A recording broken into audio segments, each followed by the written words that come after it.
Welcome back to Sweet Science Boxing and MMA here in Hawthorne, California. I'm Chris, your boxing enthusiast, and with me, as always, is professional boxing coach and insider, creator, owner of Sweet Science Boxing and MMA, my very good friend and your host, Coach Marco Trejo. What's going on? How's it going, man? Good, man. Crazy weekend of fights. Is a packed weekend, wasn't it? A lot yeah. of fights this weekend. We had DAZN, we had World Boxing Super Series. I think there was an MMA fight that was a pretty big deal. Yeah, some small little fight. Happened? Yeah. So there's an MMA fight, which I know that's not our forte, but Yeah. I imagine. Now we got to talk about it. We have to, right? Yeah, what I called the greatest moment in MMA history just went down on Saturday. The greatest moment in MMA history. I think Yeah. Dana White would disagree with you. Man, the fight game is strong. Boxing and MMA is it's ridiculous right now. I don't want to say it's like a golden age, but it's definitely at a peak right now. Yeah. There's fights every weekend and good fights too. And then, you talked about it earlier. Then you got the females coming into their own with really competitive fights, and Definitely. they're becoming superstars. There's a good one last night, actually. A really good female boxing fight. In fact, I would say that entire DAZN maiden voyage, so it was their first fight in the U.S. Yeah. Great card, man. Success. They hit it out of the park. Successful. They did, yeah. I mean, it didn't look like they had a tremendous gate there in Chicago, but it was I would say, a successful card. Very entertaining matchups. Yeah, I was surprised to see that it was in Chicago. It's not really a huge fight town. I mean, they have a good history of like Golden Gloves and some good fighters out of Chicago. But as far as major events, Not so many. Yeah, not so many. You Yeah. know, New York, L.A., Yeah, Vegas. so it's kind of. Yeah, I suppose it is curious why DAZN picked Chicago, Yeah. but at the same time, I think the fights that they matched up were well matched. They were good fights. Awesome. The whole card too. I'm not just referring to the main. So what they did was they took the undercard for DAZN and put it on Facebook for free, and then the last 4 fights they put on the DAZN app, so the one that you have to subscribe to. But you know what I like about it? You didn't have to change. Remember how I always complain about how ESPN puts the undercards on one, and then you have to go somewhere else to see the main? Yeah, that's where I get lost. You didn't have to do that on DAZN. I got to stay right there on the one, and Well, that made it way easier. Yeah, convenient. You don't have to move.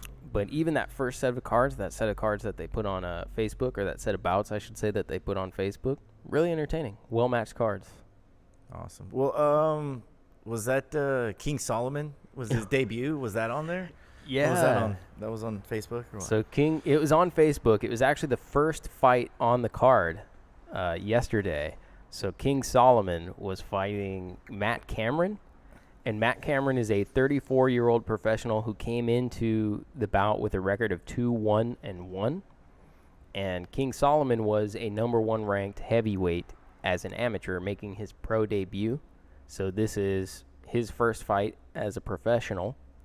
And What happened? He lost. How did he lose? Did he get knocked out? He was not knocked out, but he had 2 points taken away throughout the course of the fight for holding because he was in trouble. So he's like doing a lot of holding and stuff like that. So he had 2 points deducted, and he was knocked down.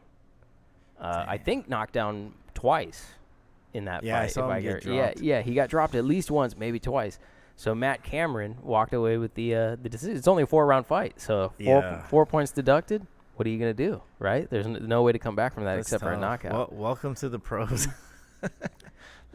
Isn't that a fight? I imagine his camp looked at that and said, here's a good guy to start you off with, right? So it's not like they wanted to put him in the most competitive fight, I imagine, as in his first professional fight. So they picked a guy they assumed that they could beat, and then it didn't go his way. What do you think?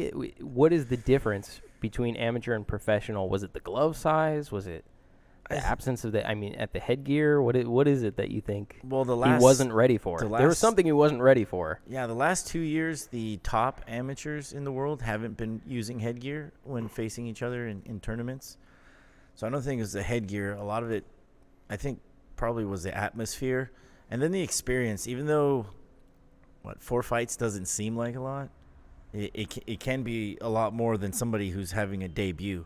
And I've seen people make their professional debut go against somebody with a absolutely horrendous professional record, a losing record, but just that in-ring experience, taking punches already at the pro level, it really amounts to a lot more, than your debut. And I don't know, he was shook. He got hit hard a few times and couldn't deal with it. And to your point, Matt Cameron did not have a horrendous professional record. He didn't. He was 2-1-1. That's not right. That's not bad. He had 4 professional fights. He only lost 1 time. Yeah. And I think they assumed that the age would be a factor and some things like that as well. You know what? He was, from the highlights I saw, he had a good punch. He was a strong guy, heavy puncher. Yeah, it was a bit of a mistake, I think, to put him in with somebody like that. They could have got him somebody that was less of a threat as far as punching power. That would have been smarter. But at the pro level, you can't underestimate anybody. 2-1, and 1 is a winning record. Yeah. And you got to assume the guy's coming to rip your head off. And heavyweights, 1 punch will make a difference. You don't really have to be the greatest boxer, like Wilder, and you just catch him 1 time, and it changes the whole outcome of the fight. When you say a mistake, though, it's a mistake for his team. I mean, it's not a mistake for us, for the fans.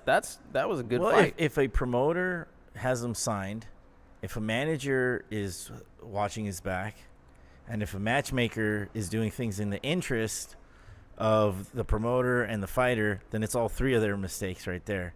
And probably the fighter for taking it lightly, right? Yeah, and the whole team for underestimating the guy, Hey, 30. Somebody in their 30s is strong. They got that man strength, and he's fighting somebody, in their mid-20s. It's a big difference. And maybe that's the atmosphere, the nervousness on your pro debut. I think you're gonna get nervous. So that could have happened. He got nervous, and then he got shook when he got hit. It just, his amateur career didn't translate too well into that debut because.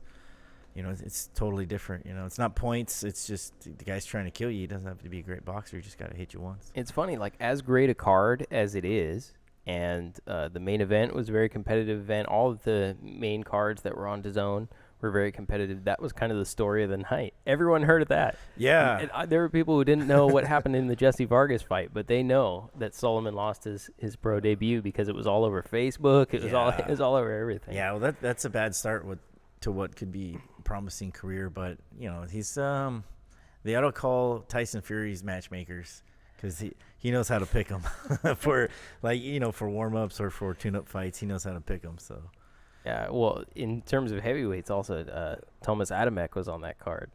That might have been a better fight. No, that's crazy, man. Thomas Adamek, didn't he fight Riddick Bowe? Yeah, dude, he's been fighting forever. He's I think 41. I think he's 41 years old. I don't think he'll fight again after this fight with Jarrell Miller. Jarrell Miller stopped him. Sure he's not 51?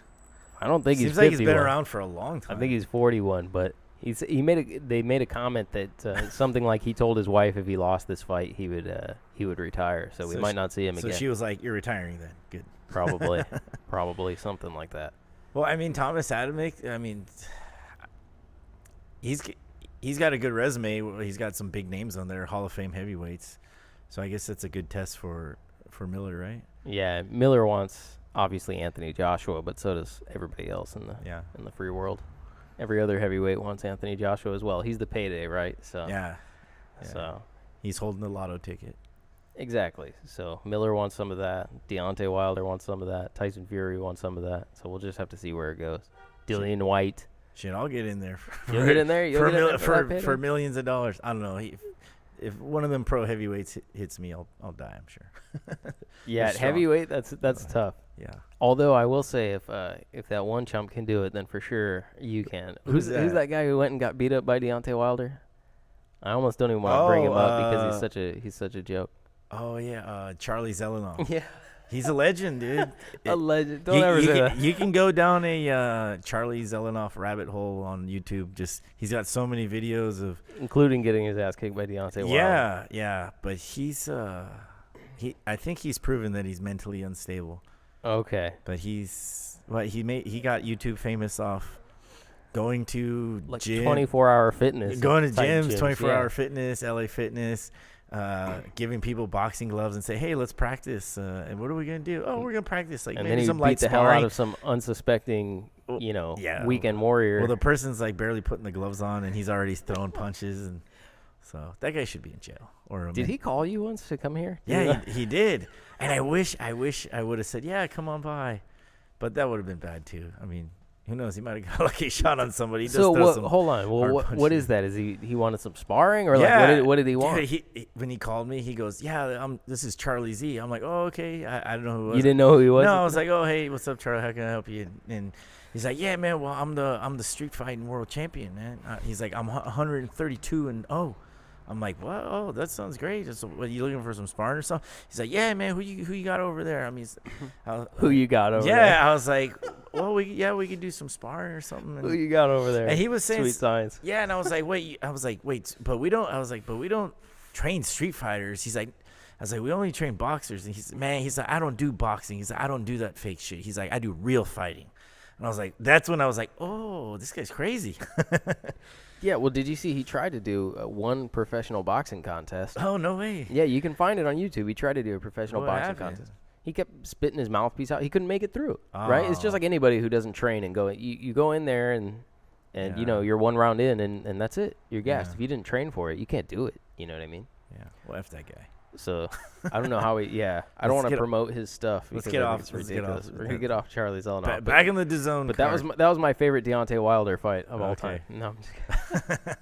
That's funny. Back to the DAZN card. Okay, back to the DAZN card. But yeah, so I think a couple other really good fights. Actually, we could talk about all of them. I mean, I don't want to spend time going through everything that's on the DAZN card, but of course, former guest on Beat the Count, Danny Roman. The main event?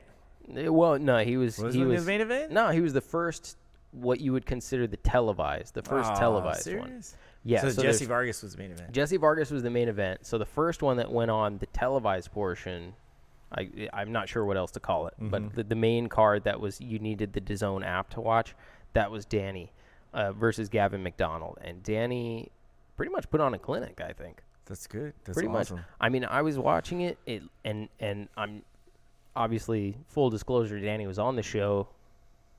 Wonderful guy, sweet guy, you know what I mean? So Yeah. it's there's obviously some bias there, but honestly, if I was looking at the fight and judging it, I think Danny won all of the rounds except maybe the last 2 rounds leading into the knockout. So I think it went like 10 or something like that. So Danny won, 7. Yeah. Gavin McDonnell kind of come back, won 8 and 9, and then got knocked out. Yeah, well, I'll have to watch see if I could find a replay of the whole fight.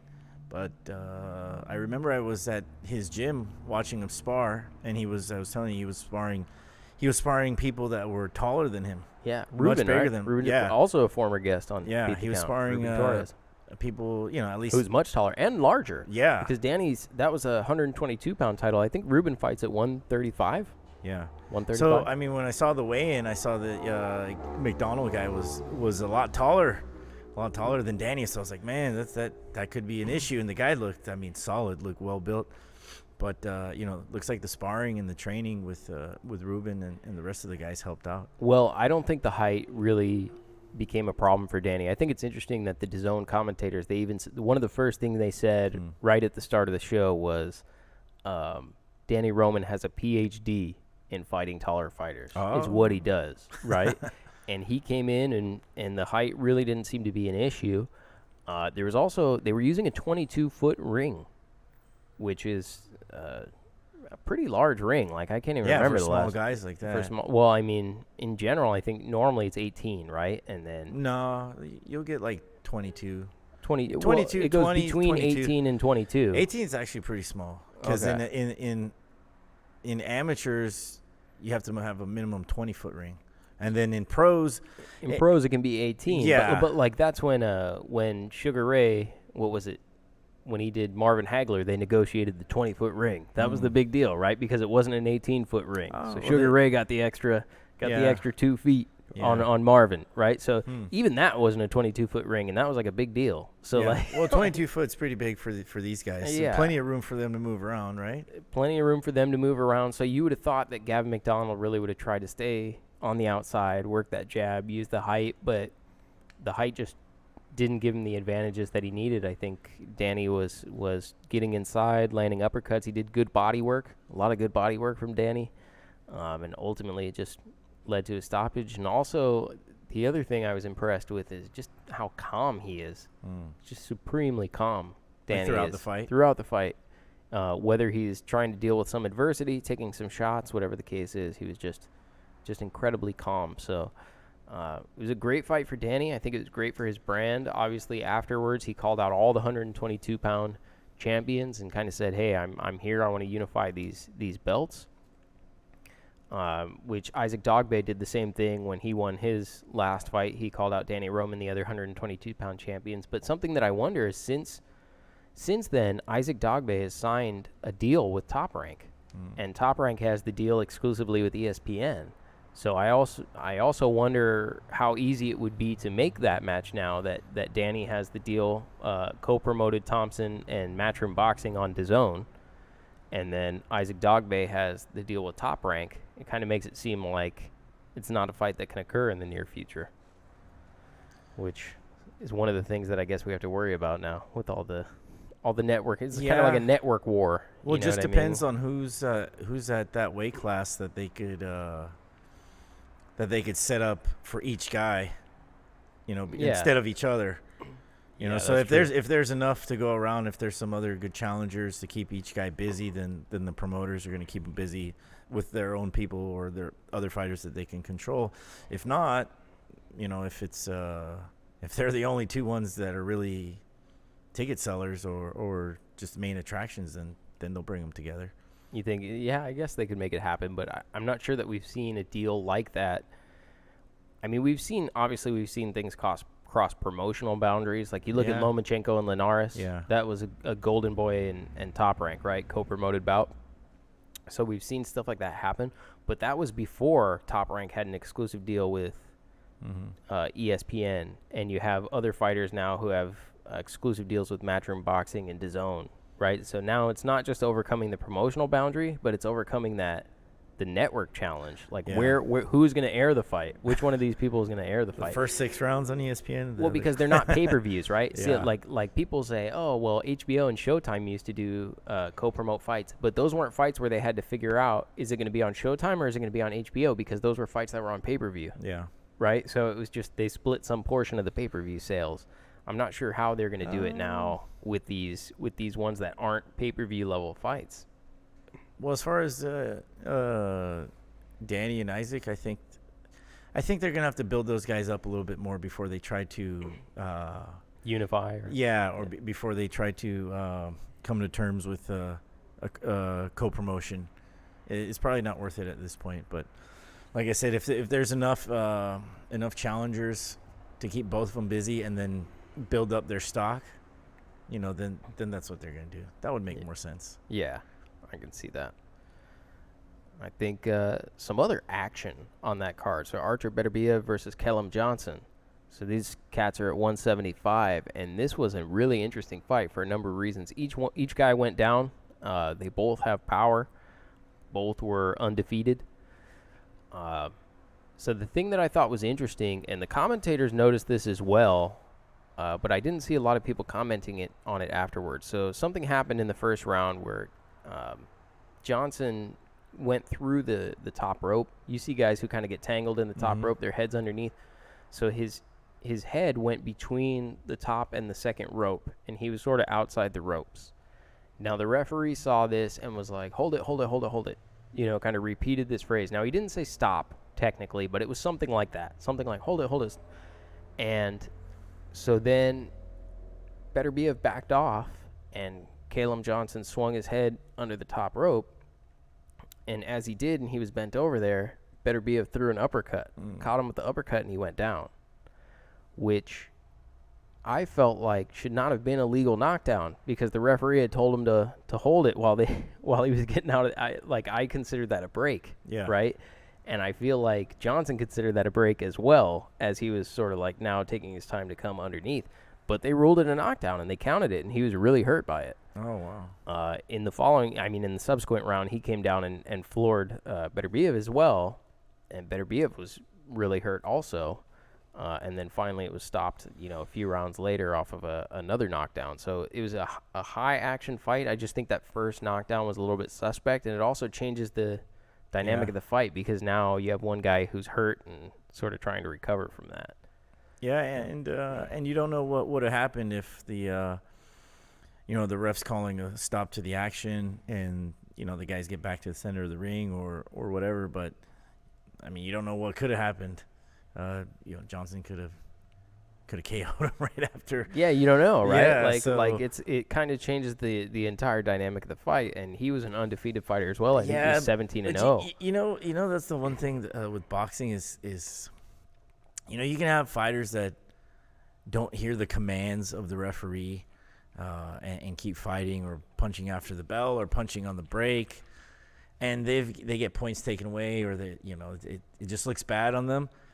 But referees make mistakes too, and you can't take away points from them when they do stupid shit. Yeah, well, that happens all the time. Yeah, and that's what I'm saying. Like I've seen, and we've seen bad reffing, and they don't get punished. They can't get punished like in the fight, and something like that. I mean, if the referee is saying like hold it, and then I don't know who the ref, but hold it is not really a good command. No, it's not a command. It's like you say stop or break. Right. Yeah, and but then you get in there. So I'm paraphrasing, but it wasn't stop. It was something more like hold it, or like hey, like wait, like Because I really don't think fighters are used to hearing hold it. Yeah, they'll exactly. may stop holding, but that's about it. But they don't hold it. That don't mean shit to a boxer.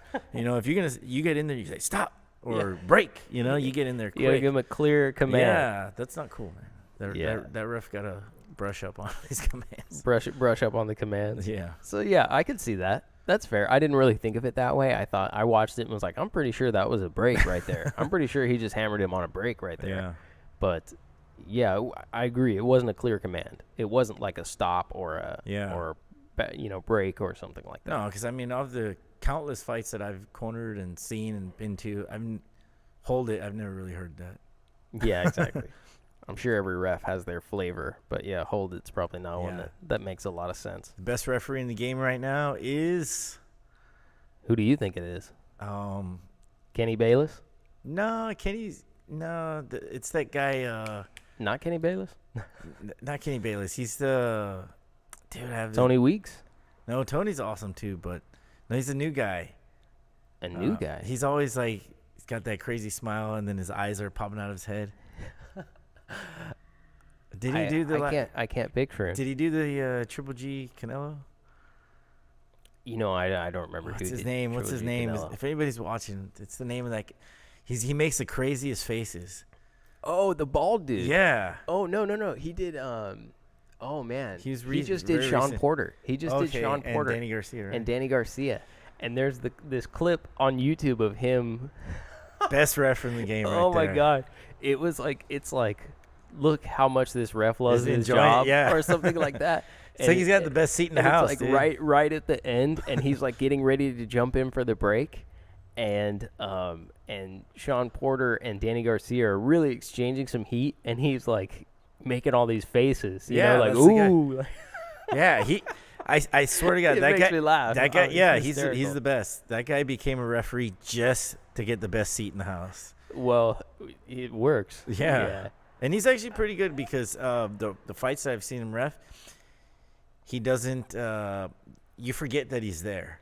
And the fighters keep fighting and nothing crazy happens. They keep fighting. Those are the best refs. When you forget that they're even there, and nothing's creating, no fouls are happening, the action is just flowing. Those are the best refs. I think he's good. I mean, a lot of times, though, when the referee has to get involved a lot, it's not necessarily their fault. Like, if two guys are holding constantly, or you have guys doing that, and the referee becomes part of the fight, sometimes that's the fighters doing some nonsense. You know what I mean? That's why I know Kenny Bayless is a world-class referee, but he's just saved Floyd too many times, in my opinion.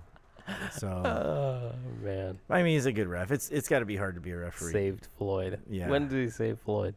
I don't know. Dude, I mean, he's getting hit, or what's funny? He just jumps in there.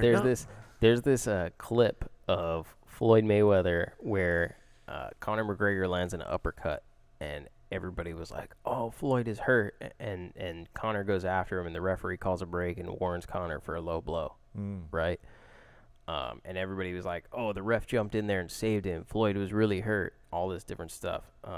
Yeah, it was a low blow. Just go watch the replay from a different angle. It was a total low blow. Yeah, it was an actual low blow, proper low blow. And Floyd wasn't hurt. He was complaining about the low blow that he had just received. But yeah, it's kind of Steve Willis. There you Steve go, Willis. Steve Willis, dude. And that's a cool name too. What are you talking Punches, about, Willis? you're the man. Yeah. What are you talking about, Willis? Yeah, that was Punches. But like, dude, just look up the clip of Steve Willis at the end of the round, Sean Porter versus Garcia. It's so funny, man. I watch it just because it cracks me up over and over. He makes the craziest faces. Like he's super into the fight, dude. Where you would think like, man, this guy's like way too into the fight, where he's not paying attention to, any fouls that could happen or anything like that. But he's actually got really good footwork. You should watch him the way he moves around in the ring. He's like moonwalking while he's in there. He's got such good footwork. On a sad day, I could watch the clip of Steve Willis, and I would feel a little bit better. You know what I mean? Because he enjoys it so much. Cheers you up. Oh, it definitely cheers me up. Oh, man. But anyways, yeah, I thought that was an interesting one. And then, of course, the main event on DAZN, Vargas versus Delorme, which is kind of peculiar for a main event. Well, I saw one judge gave it to him, right? One judge gave him like a 115, 113. Yeah, one judge gave it to Vargas, and two judges had it a draw, so it ended up being a majority draw. But, the difference maker in that fight was, like, in the last 10 seconds of the fight, Vargas was caught with a shot that resulted in a glove touch. He was going to go down. He used his glove to steady himself on the canvas. So, obviously, you get the point deduction. You also lose the round by most cases. So, that round ended up being 10-8. And those cards then resulted in a draw. So that right there lost him the fight, you think? It didn't lose him the fight, but it gave him his second consecutive draw because he had a draw against Adrian Broner as well. Yeah. So, his second consecutive draw as a result of that glove touch. I mean, it was an entertaining fight. Both guys are evenly matched individuals. And Vargas put him down, hurt him, Delorme, pretty bad at one point.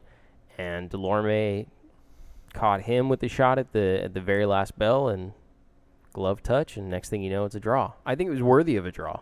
Like, I don't think it was a robbery by any sense. Well, that's interesting for me because where does Vargas go from here? 2 draws in a row with guys that have had losses before, and I mean they're all good fighters, but he's like I said before, he's kind of like at the hump right there where he's so close to getting over it, but he just can't, and you've got to be able to beat these guys soundly to really, to be the king of the hill right there, Sure. I don't think Vargas has shown in his career, because he's going to be someone who's now sort of coming into the prime of his career, right? Yeah, he's been around for a minute now. He's been around for a minute, coming into the prime of his career. I don't think he's demonstrated that he can compete at sort of that A-plus level. The truth is Delorme and him are sort of at the same level of fighter. They're solid Bs. They're B-plus guys. And beating Delorme doesn't make you an A-level fighter. If you a close decision against Delorme doesn't make you an A-level fighter. Even beating Adrian Broner at this fight, I don't think, or at this point, I mean, beating Adrian Broner doesn't skyrocket you into superstardom because of the amount of losses that Adrian Broner has to A-caliber fighters. They're all kind of just at the same level as each other and as competitive as they can be with each other, but that doesn't mean that whoever wins their next fight is going to be able to step up and fight Errol Spence or Bud Crawford. Well, that's what I'm saying. That's kind of a tough position for Jesse to be in because he's being competitive, but he just doesn't have enough to take these guys out and just to dominate and get to that next level. And I kind of feel like he's going to stay exactly where he's at as far as output and performance and skill. And I don't think you can make it to. I don't think you can make it to A grade by beating a bunch of other guys in close decisions who are pretty much just as good as you are. If you want to be, that top level, top tier fighter, you got to, what's the saying? You got to beat the man to beat a man. Yeah, you know what I mean? Yeah, and he's a very likable persona in boxing. Good kid, humble kid. Yeah, definitely. Always comes to fight. And he makes entertaining fights. Yeah, exactly. Right? He is entertaining. Last night's fight was super entertaining. Yeah. I think it was peculiar for a main event. It's not a championship fight. It's sort of two B-plus guys, but it ended up working because they're like equally as competitive with each other. He also had said that he didn't have an issue with the draw this time. Compared to the last draw with Adrian Broner, he felt like he was a decisive winner in that fight. He did not feel like it was a draw. This one, he said he understands the draw. But, yeah, I mean, with the losses that he has, the fact that he's coming off of 2 draws, I'm not sure what the next step for him is. I think the idea was the winner of this fight could go on to bigger and better fights. In fact, the winner of this fight was supposed to become the mandatory for Sean Porter's WBC belt. Oh, wow. So winning this fight would have made him a WBC belt mandatory. It turned out that neither one of them won, so I'm not sure how that plays out anymore. But good fight from Jesse Vargas. I'm not sure where he goes from here, but it was definitely the entire DAZN card. In fact, I said we wouldn't talk about every fight on there, but there is one more that I want to talk about, which is Jessica McCaskill. So there was a WBC women's title fight on DAZN last night. Awesome fight. It was an awesome fight. Very competitive fight. There was a high action. It's just a high octane fight. They both came in throwing a lot of punches. McCaskill going for her first world title against someone who's really only lost twice, including once to Cecilia Brackhouse. What stood out in that fight for you? Were they going toe to toe? Were they? Yeah, it's like McCaskill's style was pressure for sure, whereas Farias was, trying the more experienced, definitely had a lot more experience and was trying to do a little bit more boxing, and it was working. The one thing I would say is that McCaskill sort of came in with this. She was going up in weight, but she came in with a reputation, in her mind at least, of being a big puncher. She already fought Katie Taylor. She has a loss to Katie Taylor, and the one thing I will say, though, with the type of shot she was landing on Farias, either Farias has like an iron chin or McCaskill doesn't hit as hard at that weight. You know what I mean? Because they were landing a lot of power shots. There was a lot of power shots being exchanged from both sides. I agree that McCaskill won, but she's from, I think, Chicago. So she's a Chicago native, so she got a chance in her hometown to pick up a belt. And it was just really entertaining fight. Lots of exchanges, lots of power shots. So shout out to McCaskill as well, because that was a great fight. And good job, DAZN putting I think it was the first women's title fight in Chicago that was televised or something like that. So well done. Damn, well, I'm gonna have to watch the entire replay when I get home. You should, man. It was great. Yeah, Yeah, that is a good card when you compare it to, and I don't want to point fingers at Golden Boy or anybody else, but yeah, I think mainly Golden Boy because they've had some really big fights where the main event is a big card, but then everything else beneath that is just, the undercard is just crap, and I think that's important. Sometimes promoters lose sight of what they're there to do, is entertain the crowd for the whole time they're there, not just have them sit there for 2 hours, 3 hours of junk and then one big fight and when it's the big fight, it could go either way. It could be a knockout, it could be a snoozer, it could be a war. But yeah, I mean, I think it's important for these promoters, and yeah, I mean, give credit to DAZN and Eddie Hearn for having a complete and competitive card from A to Z. That's what boxing needs. Yeah, Eddie Hearn said that afterwards he had a comment where he said the key for him is making sure that people leave and feel as though they got their money's worth. Yeah. And he said that he feels like no matter what time you left the event, you will have felt like you got your money's worth. And he mentioned that there's a large Polish community there that turned up for Midwest. Yeah, a large Polish community that turned up for Adamek. They left after the Adamek fight, but those people still got their money's worth. They will feel as though they had a good show, and that was the number one thing to him. Real quick, Juan Pablo Lopez says, "Hey, Marco." Hey, what's going on? Juan Pablo Lopez. I'm like, wait, I probably know him. I hope so. I hope so too. You guys are on a first name basis. You know what I He's mean? gonna be in the gym tomorrow. I'm like, hey, what the hell? Yeah. Hey, coach. Oh, hey, what's up, Juan? You should have just played it off. I'm not sure. You could have just been like, hey, yeah, what's up? Yeah, my bad. Hey, what's up? What's up, dude? Too bad we can't. Well, edit it here's out. the We can't thing. edit it out. We're live. Well, here's the thing. I know Juan. I know a bunch of Juans. Okay. And I know a couple Pablos, but I don't know about a Juan Pablo. Maybe he doesn't go by both in the gym. Yeah, maybe. We'll see. No. I'm in trouble now. Yeah, you're in trouble, man. Sorry, in trouble. Juan Pablo Lopez. I know someone's gonna come up to you this week for sure and give you all kinds of hell. It's all good. He says he's from Snappy, bro. No, you still don't have it. Oh man, just All right, man. All right, I'm gonna stop putting you on blast. There. Oh man, a couple other fights this weekend. Oh man, all right. You figured it out? Yeah. Oh, you feel bad now. What's too. up, Nando? Okay, you got it. You got there it. you go. Like I'm sweating, man. You guys put me on the spot Dude, here. all the things that we've ever talked about, I think that was the one that put you in the hot seat the most Yeah. right there. Next time I'll just say hi back. Yeah, Juanito. He's through the chat. He's like 9 or 10 years old. Tough little guy. Good boxer. Future champion. Future world champion. Oh yeah. All right, we called it right here. There you go. And that's probably his dad. His dad's like the hardest working guy I know. Oh yeah. Yeah. Next to me. No, he's a hard working guy. next to you, of course. Yeah. Oh man, a couple other fights. The World Boxing Super Series quarterfinal round series 2, I guess. So they started this weekend, and there was quite a bit of action on that card. Wow, messed up his name already.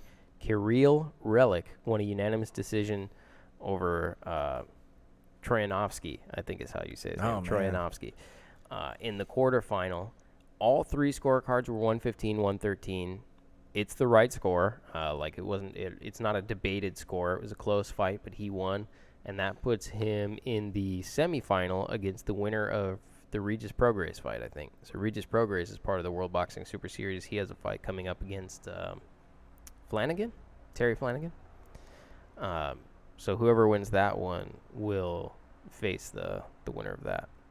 So that was the 140-pound portion of the World Boxing Super Series, and they also did a bantamweight fight, Juan Carlos Payano. That was, if you didn't watch that one, go ahead and watch it, because it's only a round. It's like 70 seconds long. Oh wow. 70 seconds long. He's knocked out like in 70 seconds. A perfect 1-2. It's just a jab right hand, catches it. Down he goes. Who was that? Juan Carlos Payano. Okay. He catches a perfect 1-2 from I don't want to butcher his name, but it's like you. Yeah, that's the one I was thinking about. That's why I asked. Yeah, I saw that. That was so clean. Oh, you saw that one? Yeah. Yeah. So clean. It's just threw like the jab, then the right hand followed, and it was perfect. Jab, right hand. Juan Carlos Payano. Was it southpaw, right? Yeah, versus he kind of stepped into the right hand. Yeah. Like he caught the jab and stepped into the right hand, and boom, that was it. Textbook, 70 seconds in. Textbook. It was perfect. Good distance, good timing. That's how you throw 1-2.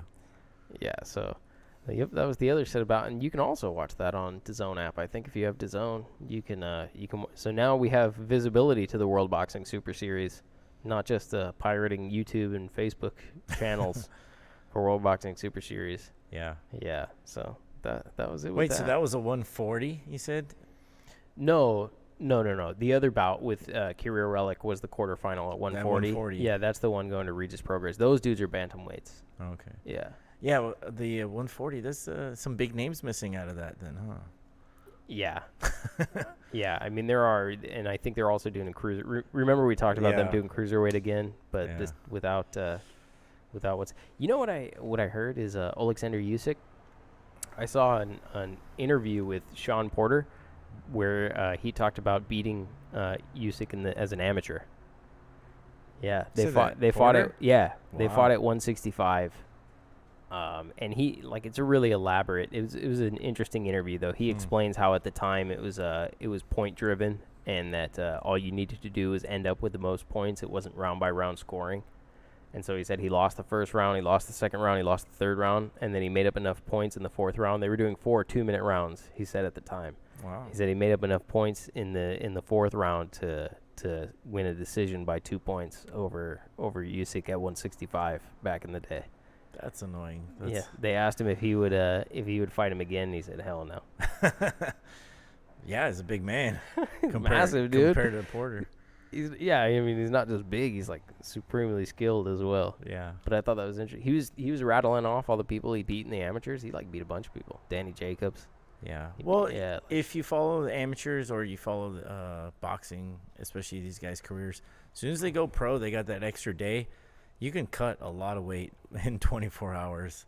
Yeah, that's true. Or, true. I mean, whenever you start your cut, because you're trying to slim down before your fight, and then you have your cut, which is, your water weight, and then no food or minimal food. But you could lose a lot of weight, so.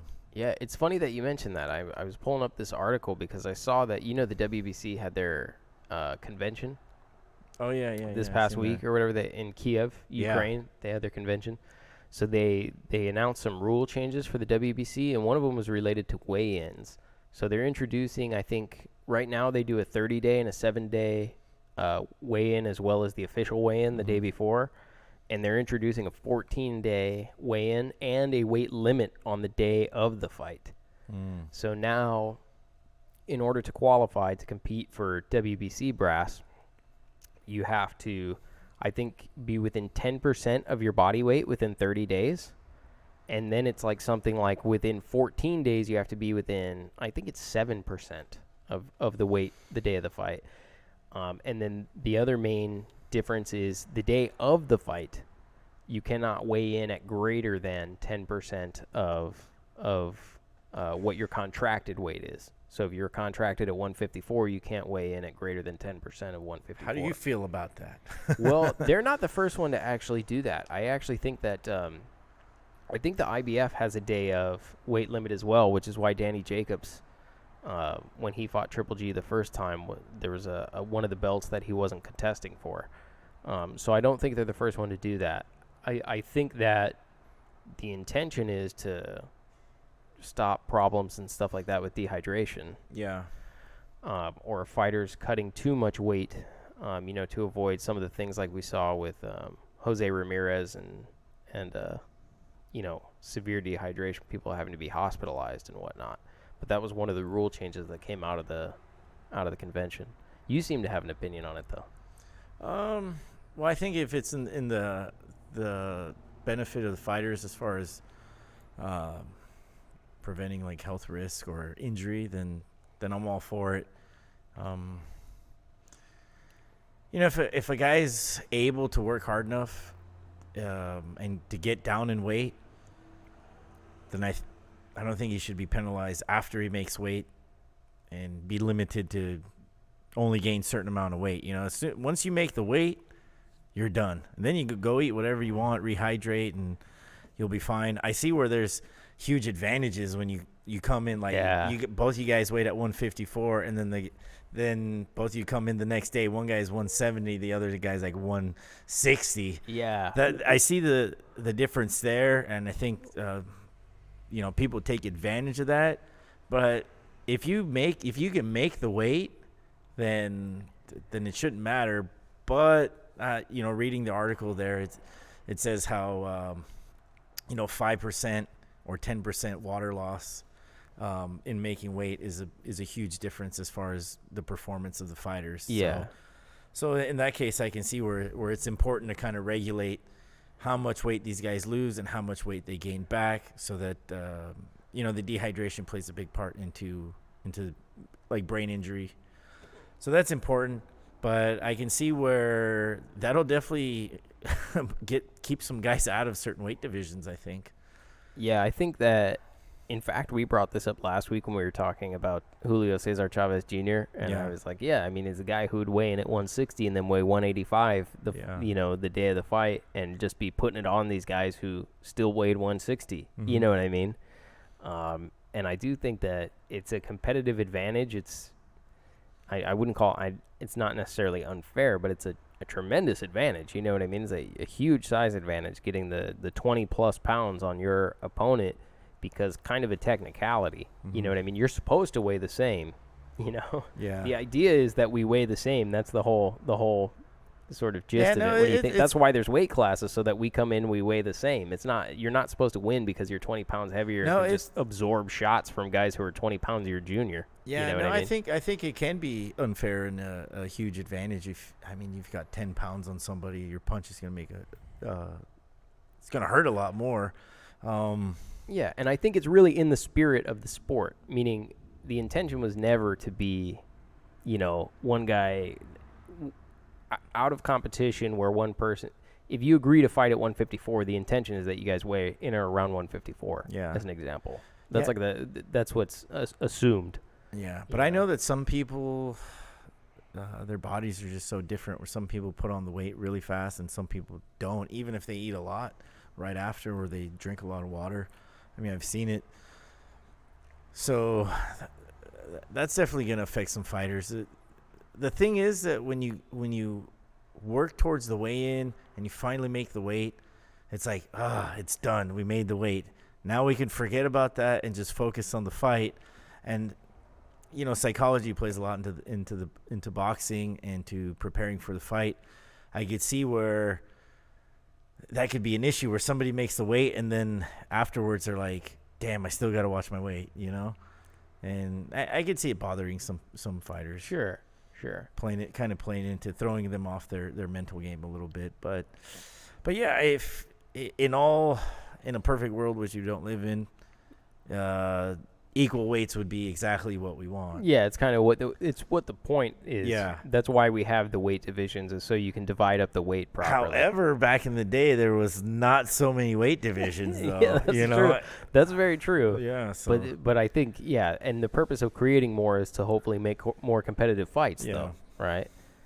A couple other interesting things came out of the WBC convention, which is essentially talks of mandatories. Oh, man, that was huge. Big news. A lot of different stuff. So we'll go through some of these. Some of them are more controversial than others. Yeah, right? Some of them are more plausible than others. Some are more plausible and some are more controversial than others. So let me go through the list of things that I read regarding the WBC mandatory discussion as a result of the WBC International Convention in Kiev. So number 1, Jorge Linares versus Adrian Broner in a title eliminator for Jose Ramirez title. So meaning the winner would get to face Jose Ramirez for the title. That sounds like a good fight. I don't know why Broner's in that mix. I don't think he deserves a title shot if he wins that fight against Linares. I got you. I don't know why he's just. I think. Lack of a better term, he's kind of a useful idiot, right? Because he's entertaining, he's a name, and he's semi-competitive, but I don't think he can beat Linares, and it's a little bit of a go-between instead of putting those guys directly with each other, Ramirez and Linares. And we said in the last podcast that they were on a collision course, basically. Exactly. Him and Ramirez were on a collision course. But I think Broner is, like I said, like useful, and he's kind of a measuring stick for everybody now. If you can fight him and beat him, he's a good test on the way to title fight. He's also, despite the fact that he seems to be not liked, he is an attraction. Yeah, that's what I'm saying. He gets money. And one thing that he will do that hasn't really been the case outside of like true sort of boxing purists is bring exposure to Jorge Linares that he otherwise hasn't really had yet. And I think that it could benefit Jorge Linares in that it'll make the title fight bigger, and getting the title will give him opportunities in the future against the likes of Mikey Garcia or Lomachenko again at 140. So I think very good point. A lot of it is it's not just about building up to the Jose Ramirez fight. I think it's actually the fact that he gets the attention. He'll get the viewers. It gives Linares more viewers, right? And I actually think Linares has a really good chance in that fight at 140 with Adrian Broner. But there are also some potential obstacles because there's been a lot of rumors of Adrian Broner being floated as opponents for other people that would be bigger money fights for Adrian Broner. So Manny Pacquiao in the December-January timeframe, Adrian Broner has been floated as an opponent for Manny Pacquiao. He was even floated on the rumor mill as an opponent for Floyd Mayweather in that time frame. The idea being that Floyd Mayweather wanted to fight in Tokyo, a tune-up fight or an opponent before getting in with Manny Pacquiao in a rematch for two reasons. One, because he doesn't want to jump straight into a rematch. He wants to be sharp. And two, because he wants to extend the time period so that they can build up a Manny Pacquiao rematch. If they were just to fight in December, it's a short period of time to build up a big money fight, right? So Broner sort of has the options of Pacquiao, of Mayweather. WBC has commanded Linares. Broner, I believe, even put out on Twitter a tweet where he had said something to the effect of he's heard the rumors about Pacquiao and Mayweather, and his price is $100 million for either fight. That was his price, $100 million for either fight. Wow. What do you think? Is Broner worth $100 million? Well, you know what? It's not that he's worth $100 million, but Pacquiao or Mayweather. But somebody fighting him would is worth $400 million, or $300 million, and I guess if they want to make $200 million and give $100 to Broner, yeah, we'll see. The funny he's thing not is, worth it though. Out of all those fights, I'd rather see him fight Linares. Yeah, boxing wise, for for competition, more relevance. I think Linares is more relevant. He's winning belts right now, and then he's in the mix with the younger fighters, right? The younger fighters that are at the top of their weight division, that are at the top of boxing. Let's be honest, Mayweather and Pacquiao are at the twilight of their career. They're ready to get out of here. They're just trying to collect as much money as they can before they're done. Like we said, they've probably got 2 to 3 fights left in them. Mayweather does this stuff where he retires and comes back, and what he said he wants to fight for 9 figures, right? Instead, which is north of $100 million. So, I mean, I don't really want to see Mayweather and Pacquiao fight each other, or Broner. Like, I don't want to see them fight each other. I'd like to see these. Hey, why don't they pass the torch and let these other guys? Like, I'd love to see Linares and Pacquiao, or Pacquiao and Lomachenko, or Pacquiao and Garcia, or Khan. You mentioned Khan before. Yeah, or Amir Khan. But and Mayweather needs the same thing. I'm not a Mayweather fan. I respect the guy. He's got great skill. He's a good business guy.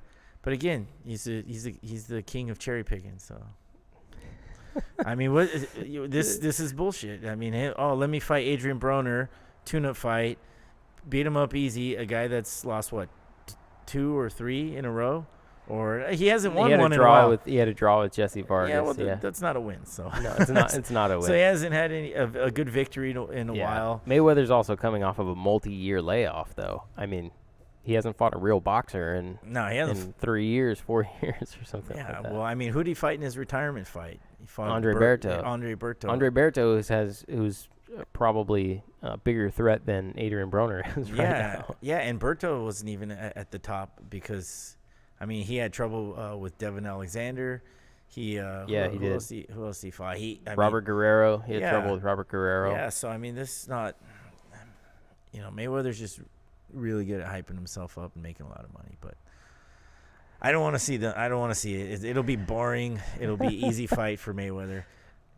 Linares and Broner all day long. I want to see that one. At least Broner has kind of a chance to give Linares a hard time and could. I'm in that camp too. Of all those fights, I would rather see Linares and Broner. I think it's good for Jorge Linares. I think Jorge Linares is good for boxing, and I think I'd like to see him go up against Ramirez afterwards. Oh, he's. Oh man, I think him and Ramirez would be a freaking I think that would be a great fight. I think it'd be a great fight. Yeah. And if he has to go through Adrian Broner, which I think he can, then he should do that. You know. Well, let's see it. Put it together. So that's one. What else they got? So Mikey Garcia versus Luke Campbell. So the only reason I think this one is interesting is because very recently Robert Garcia gave an interview where he was talking about fighting mandatories, and he said some sanctioning bodies are more lenient than others. And he said, for instance, Mikey's had the WBC belt for almost 2 years, and he's never had to fight his mandatory. He just makes voluntary defenses of that belt, and now they're saying he has to fight Luke Campbell. They heard him. Yeah, it's almost like they heard him, and they're like, oh, okay, really? No, Mikey has to fight Luke Campbell. So that one is you're making us look bad. Yeah, exactly. But the truth of the matter is, nobody cares about Mikey's next fight in terms of whether it's Luke Campbell, whether it's his IBF, whoever his mandatory is. It's just not the fight that anybody wants to see, and it's not the fight that it seems that Mikey wants, right? Like, there's all these fights out there, Linares and Spence and Lomachenko, and he floats all these names out there and says he would like to fight all these people, but he's gonna go fight Luke Campbell. You know what I mean? Like, he's gonna go and fight these mandatory guys. So that one is probably the least exciting of this group of mandatories that came out of the WBC convention.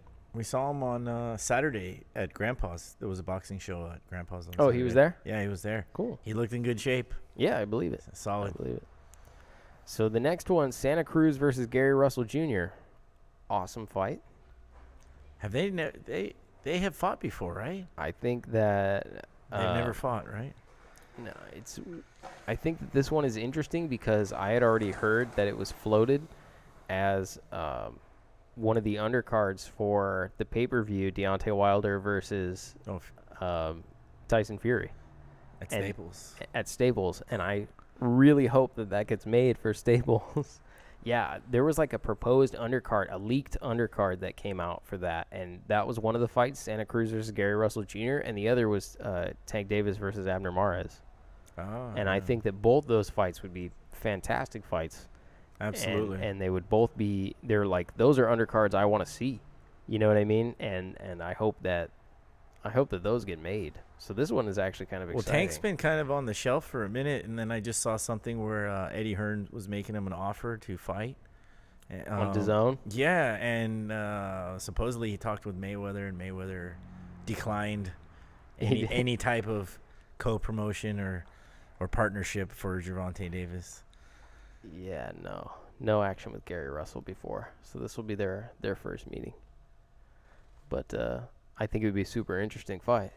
Absolutely, man. Just the speed of Gary Russell versus the volume of Leo. Of Leo. Yeah, man. And I think Leo takes it just because I think he can find some holes in Gary Russell as far as the speed.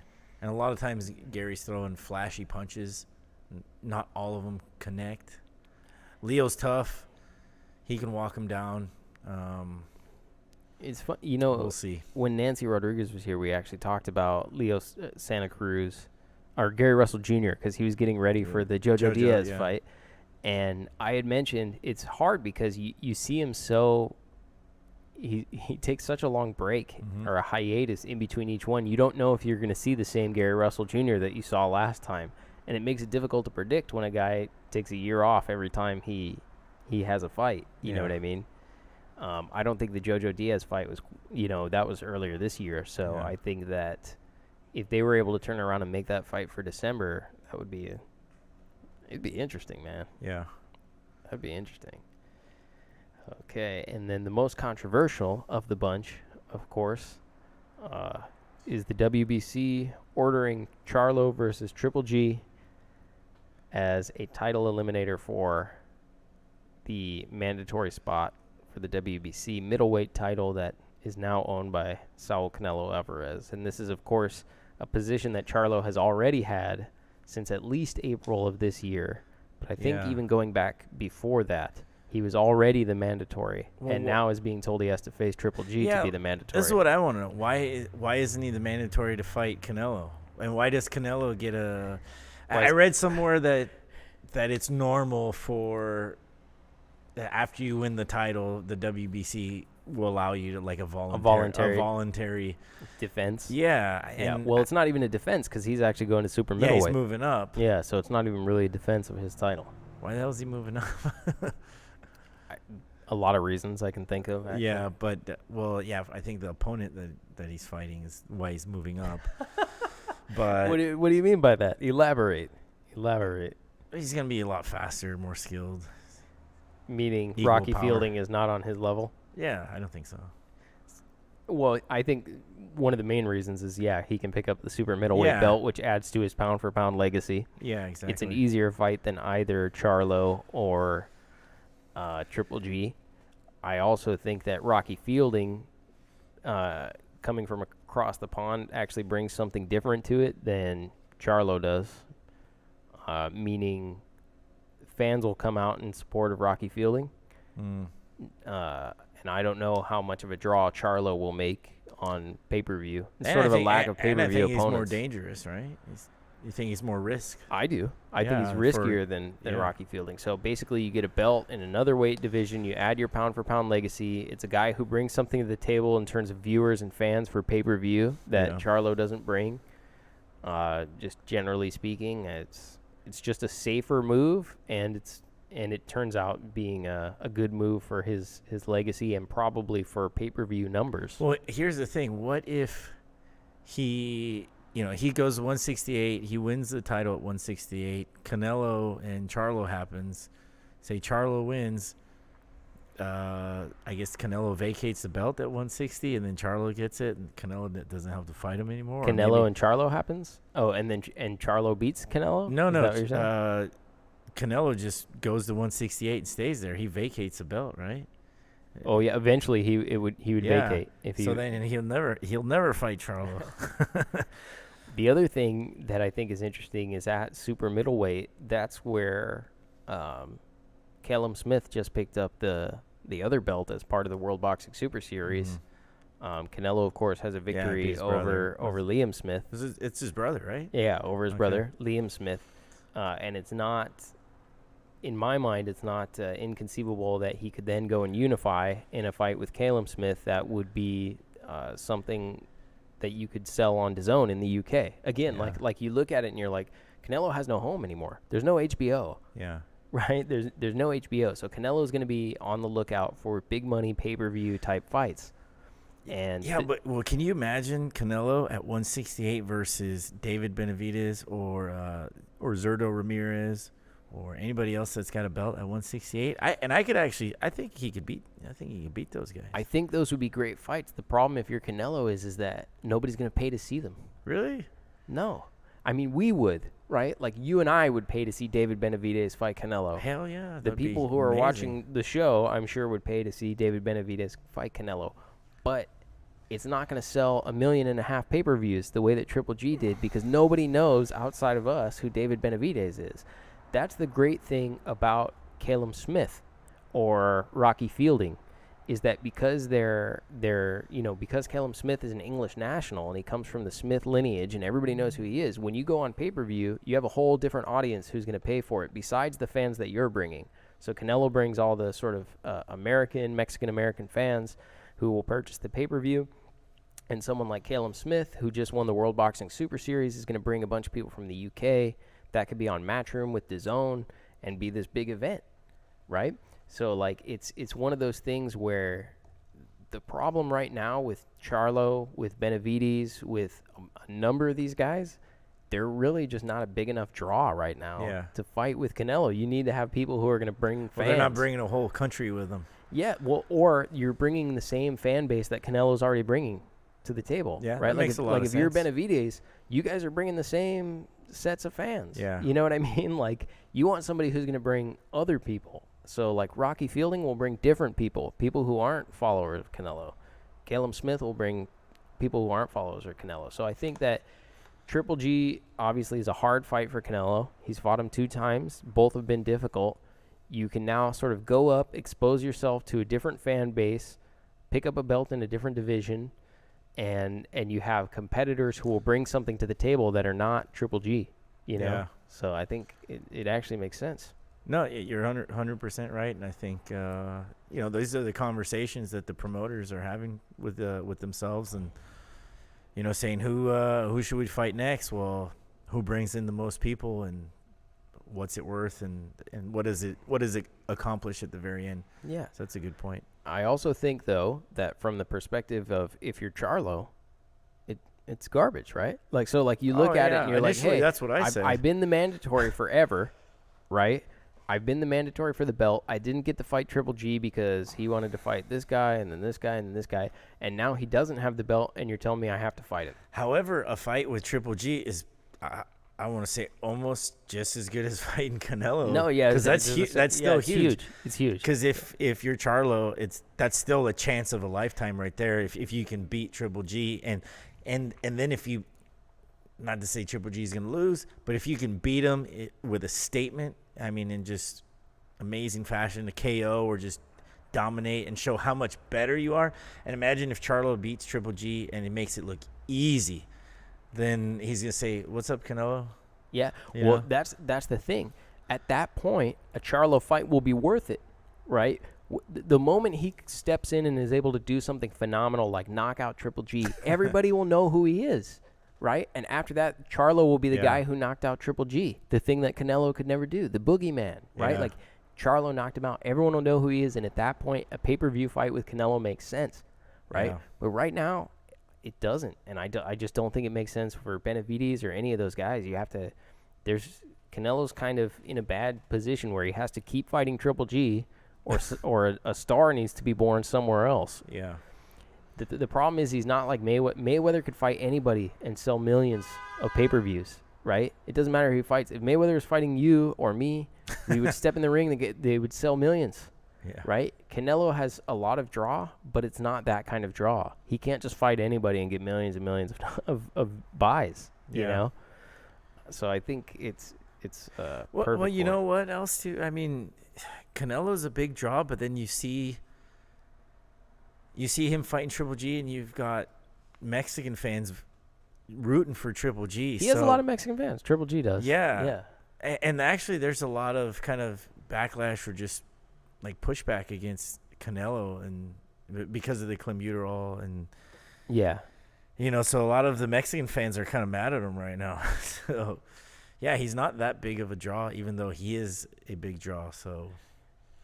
Yeah, so I mean, I definitely understand the sentiment. If you're looking at it going, "Hey, this is nonsense for Charlo," for sure, I totally get it, right?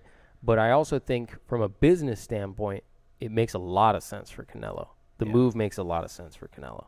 Yeah. And before he fights Charlo, if let's say they don't fight, Charlo and Triple G don't fight because Triple G declines it. You know what makes the most sense after winning at 168? Either fighting Caleb Smith or Triple G again, and probably Triple G again before you fight someone like a Charlo. You know what I mean? Man, I think it would be amazing if Canelo stayed at 168 for a while. Started cleaning it up there. Yeah, I'm like, what? That would be crazy. But he can win those belts. Like you look at Caleb Smith and you're like, he might be able to beat Caleb Smith, right? He certainly seems like he can beat Rocky Fielding. So it's like you look at it and you're like, okay, it starts to make a lot of sense. They bring fans from another part of the world and they're guys that he could beat. Yeah, you know that would be legend status right there. You think so? Hell yeah! To clean up super middleweight. Oh my God, that would be amazing. Yeah, super middleweight, all time great right there. It's been kind of. I think it's been kind of light since Andre Ward left. Well, and then I saw somebody post Andre Ward versus Canelo right after he said he's moving up, and they're like, "What if this happened?" I'm like, "No, it's been kind of light since Andre Ward left the division." Yeah, and he never really commanded that much of a following either. Andre Ward? Yeah, he loved and liked by boxing purists, hardcore fans, but his popularity never kind of crossed over to that mainstream. Not to pay-per-view status, I would say, but I would say that is something where if Andre Ward were to fight Canelo, that would be a pay-per-view attraction. I mean, just because of his... But would be Ward's biggest fight ever. Biggest draw. Yeah, it would probably be Ward's biggest draw. Yeah. Yeah. I would say so. Meaning in terms of like, they didn't even fight on pay-per-view before. Yeah, probably most money he'd ever make. Yeah, it's the most he would make. His biggest fight was Kovalev, and they didn't even fight on pay-per-view. Yeah. They just fought regular HBO. So, but I think if Andre Ward comes out of retirement, it's going to be for cruiserweight. It's going to be a shot at either whoever wins this next cruiserweight fight, basically. Between Usyk and Bellew. Yeah. So whoever wins that fight, if Andre Ward comes out of retirement, it's going to be for that guy. Yeah. Whoever gets that, which I'll watch that too. Yeah. Well, those are some good mandatories. I mean, but it makes you wonder what's the criteria for mandatory, because some of them are like, okay, it's the next guy in line. The other ones are like, these guys should fight each other. You're like Luke Campbell. No, I'm just kidding. So yeah, that's interesting. But I think that those are some of the more interesting things that came out of the WBC convention, the mandatory discussions. Yeah. It's always cool to watch. No, I saw they were. I wanted to go to that too, but I was just like, oh, I'll save my money. But To Ukraine? yeah, that would have been awesome. I wanted to go. I was ready to go, but then it was such a busy. It's been so busy here at the gym that I thought it was better to stay. But I did see that they've been having a good time. They had I saw videos where Sean Porter was doing karaoke and. Yeah, I was surprised at the number of like recreational events that they have. Yeah. It's like all kinds of like dance competition. They had a talent show. Yeah, right. Yeah, they had all It's that. like WBC's Got Talent. Yeah. Let's their say, show. so if you went to Ukraine for the WBC convention, what would your talent have been? What do you do for the WBC talent show? Could have been like an eating contest or something. The number of hot dogs you could eat in a minute, or Yeah. something? Like the what do they call If it? they had made a- a documentary on Yeah, that. if they had a beer drinking contest, so I would You- have you'd entered. win? Yeah, You're like, I'll definitely beat all those I would've athletes in the tried- beer yeah. drinking. Beat all those athletes in the beer drinking Yeah, contest. I don't know if coaches were there. It would have been a good one. The coaches. Can were- coaches put it down? Is that how it's- Probably. That's why they're coaches, not the fighters.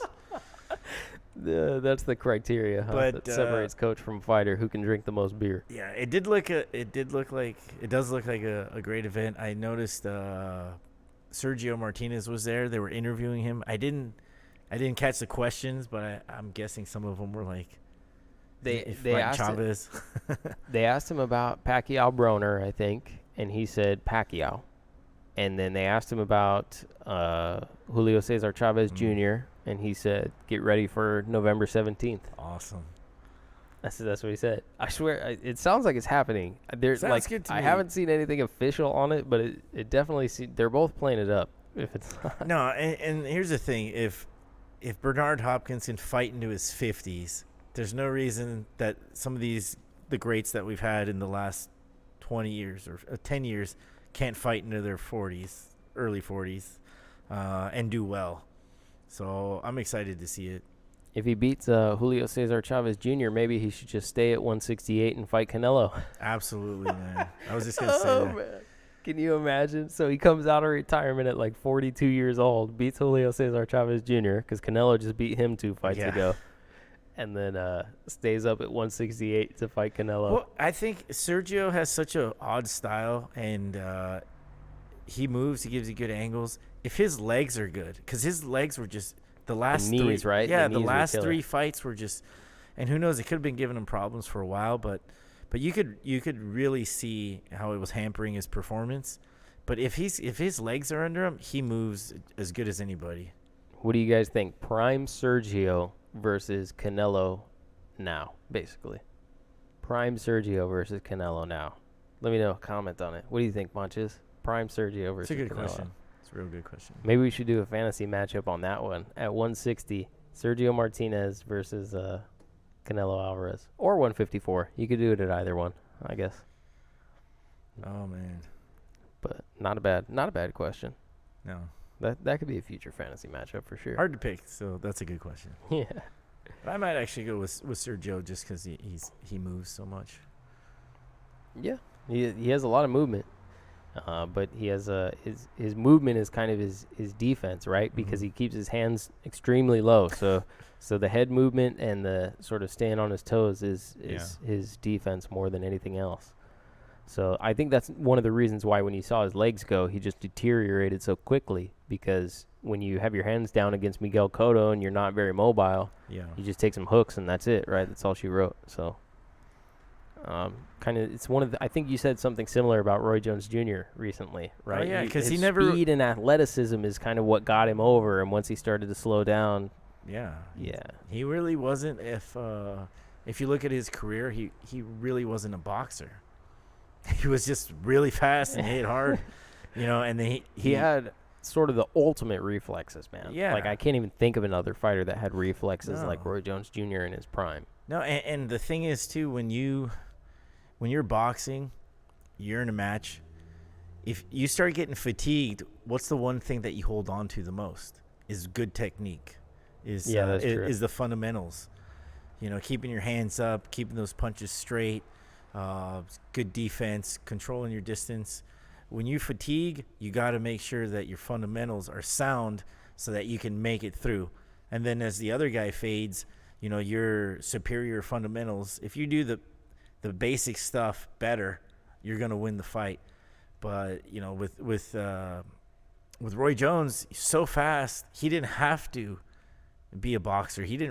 Of course he knows how to throw jabs and hooks and move his head and all that kind of stuff. Yeah, he can do all that stuff. Yeah, but he got by doing crazy shit, you know, just like you said, the reflexes and the reflexes were just unmatched, Yeah. I think, in the sport of boxing. So once he lost a step, he wasn't really thinking like, okay, I'm going to box this guy now, or, you know, let me try to create some openings, some opportunities. No, he still thought, oh, let me just do my reflexes, counter, see if I can get this guy, and he missed by that much. I mean, when he missed by that much, he got knocked out. Yeah, like So- that's when Glenn Johnson, Antonio Tarver, Yeah. and those guys sort of took advantage. Yeah.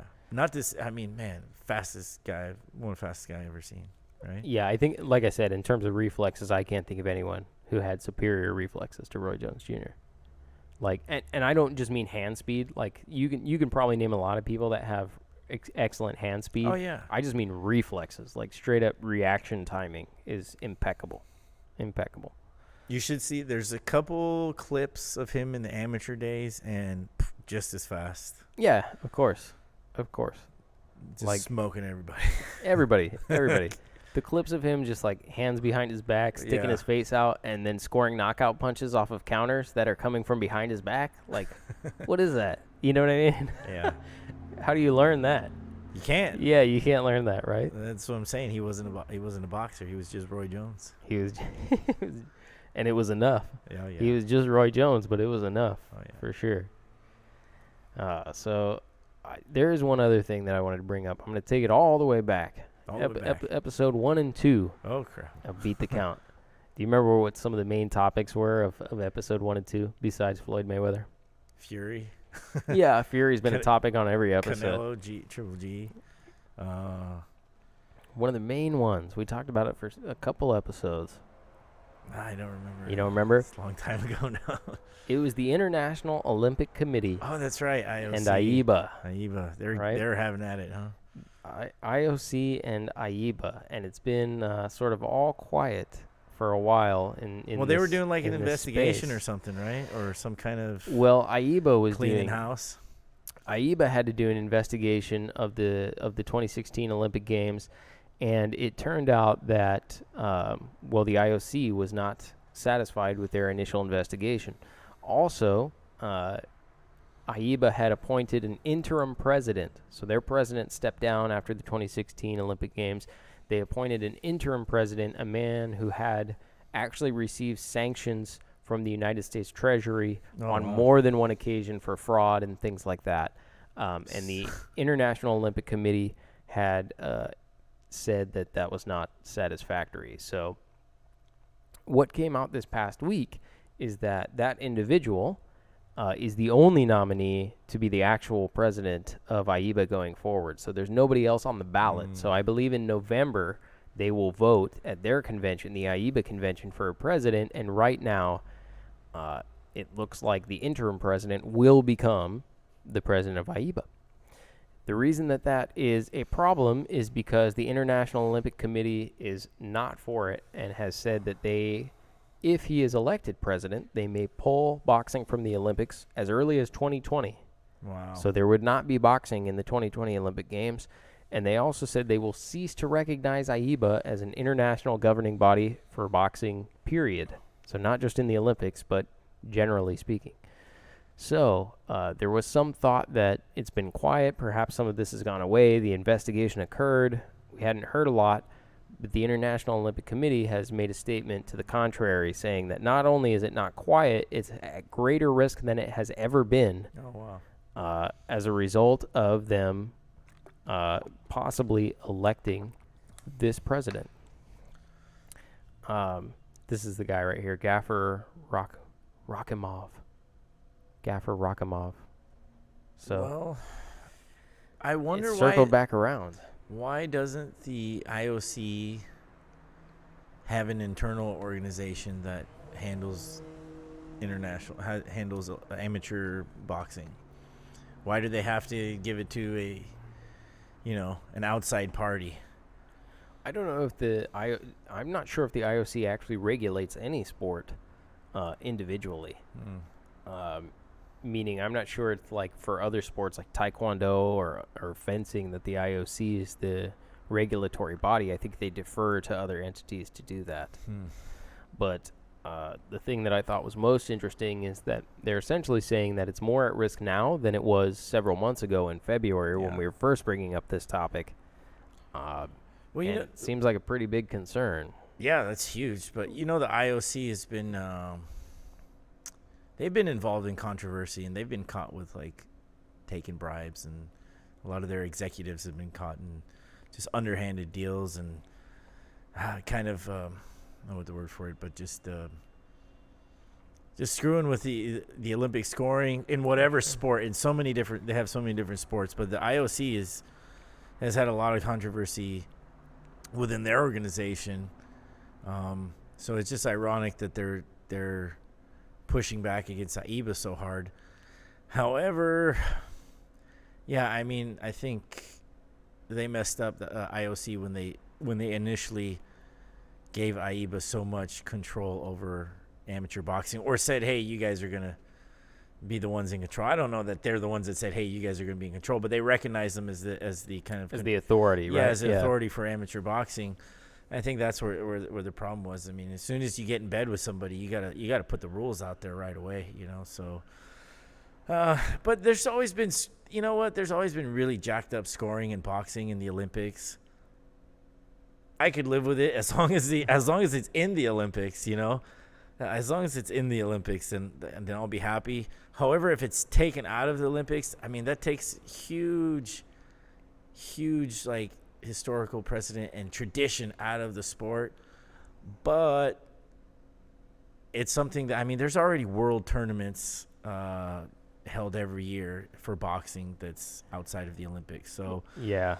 But it's just so prestigious that everybody, all these kids, and some of the best amateurs, they all want to go to the Olympics, and to be mentioned in the same breath with Muhammad Ali and Oscar De La Hoya and some of these other guys, George Foreman, that have won Olympic gold, and taking that away from them is kind of even recently Anthony Joshua is an Olympic gold medalist, Andre Ward's an Olympic gold medalist. Yeah, so that's tough, but so here's the actual quote per Boxing News. This is the quote from the International Olympic Committee. Such behavior is affecting not just the reputation of AIBA and boxing, but the sport in general. Therefore, the IOC reiterates its clear position that if the governance issues are not properly addressed to the satisfaction of the IOC at the forthcoming AIBA Congress, which is in November, by the way, the existence of boxing on the Olympic program and even the recognition of AIBA as an international federation recognized by the IOC are under threat. Wow. And that they also state in here that it could happen as early as 2020. Well, that brings up an interesting point, because I just saw there's a kid out here from South LA. His name is Diego Pacheco. He's 17 years old. And I've seen this kid spar world champions when he was 14 and 15. And, he was giving these guys, he was giving them the business. Giving them fits or what? Oh, yeah. And this kid's like 6'3", about 168, 175 pounds. And he just got signed by Matchroom. Oh, really? Yeah. And, he's from a gym down the way called TG Boxing. You know what? I saw that on Facebook. Yeah, actually. and I saw on Facebook he was signed by Matchroom. He's a LA kid, and we've known him for a long time. He's actually sparred here a couple times. This kid's phenomenal, and he's friends with some of the boxers here, and they've talked to him, and we assumed that he was gonna, definitely try to go to the Olympics. Yeah, because he's that good, and he actually just went to, I don't know if he went to Canada or he was somewhere for an international tournament, and he went. I think his hand was sprained, but he still fought. He did really well. But now that makes me well, that seems like that's why he signed instead of waiting, for the Olympics. Because I mean, if it's up in the air, right? You don't know if the Olympics are actually going to go down, and that is such a huge catapult for your amateur career to turn pro and then just to be seen all over the world. If it's not available to you and you're that good of a prospect at 17 or 18 years old, and then Eddie Hearn or Matchroom or whatever is offering you X amount of dollars, you're going to take the money because you don't know if the Olympics is even going to happen.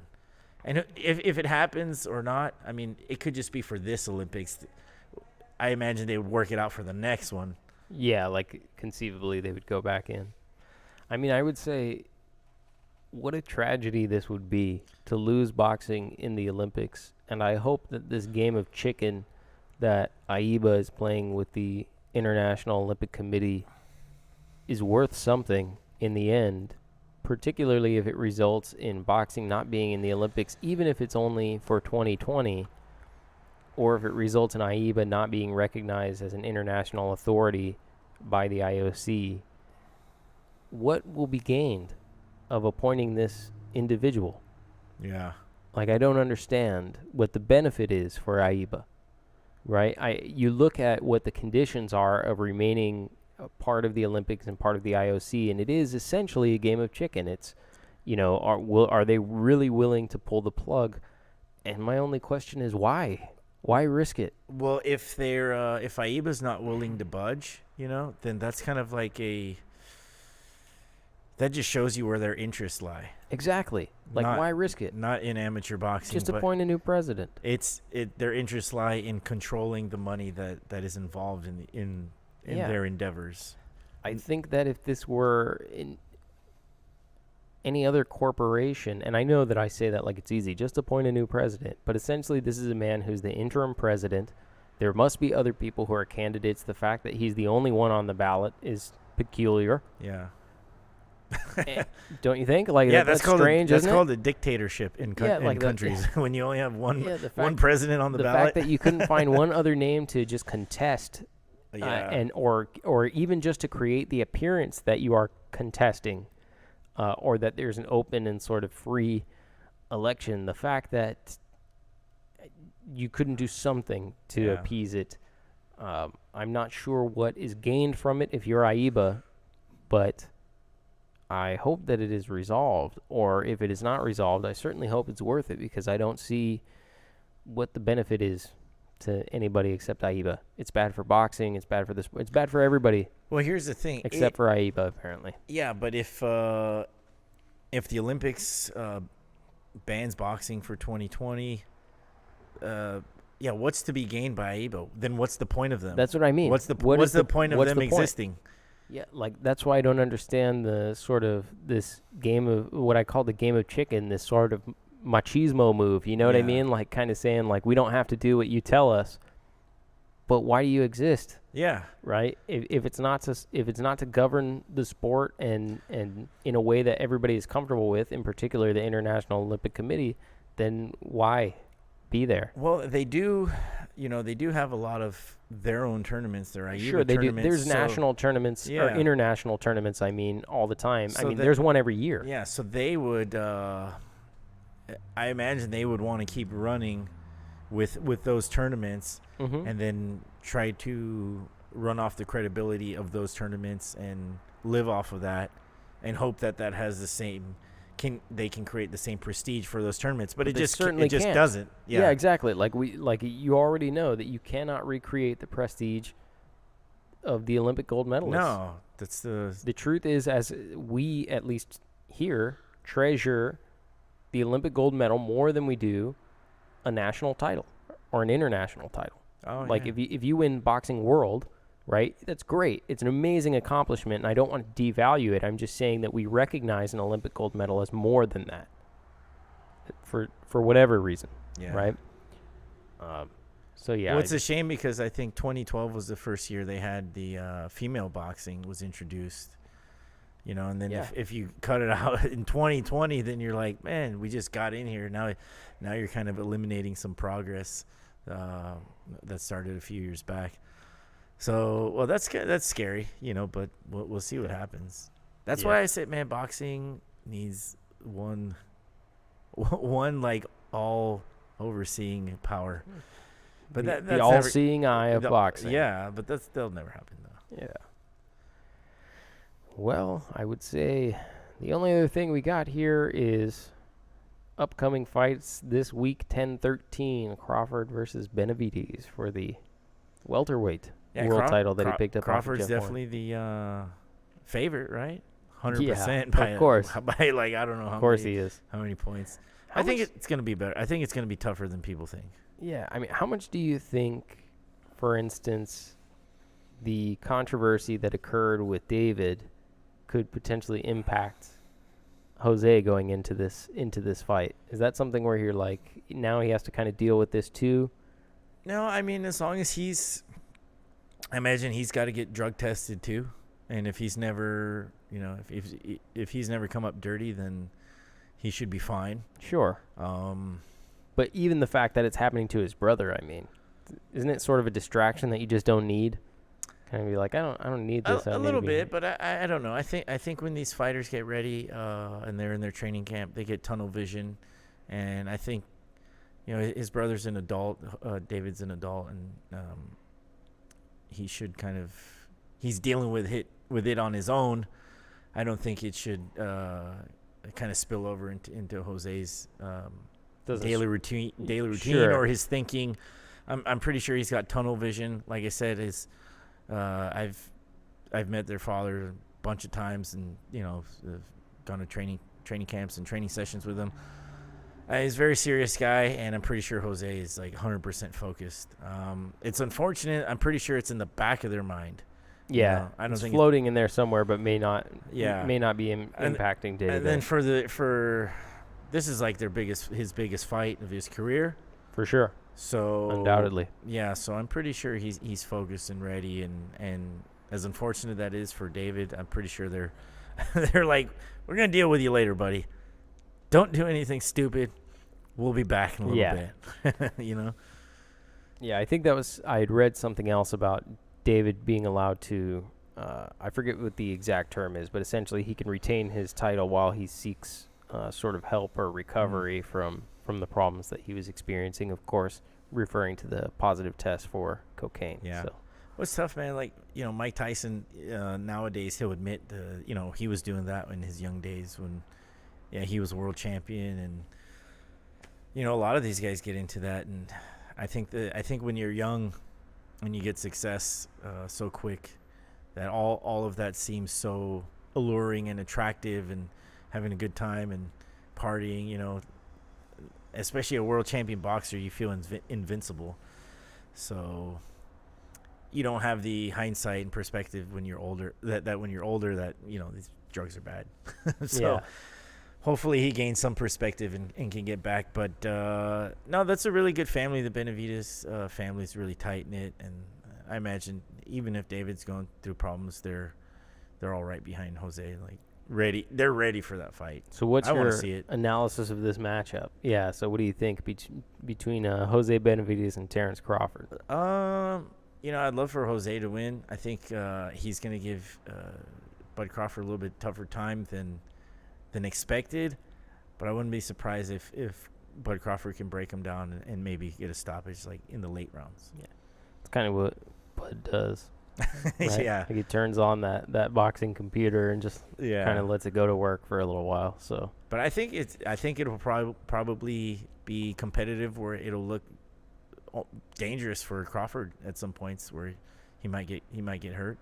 But I just think he's going to be able to make his adjustments and then find a way to break Benavidez down late, like in 10 or 11.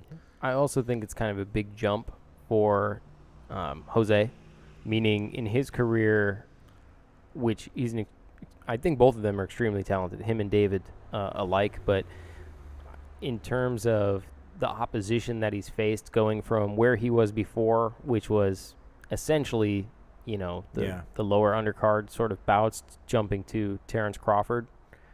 From there it's a shift, There's a different dynamic to this fight than any fight he's had, I think, prior to this.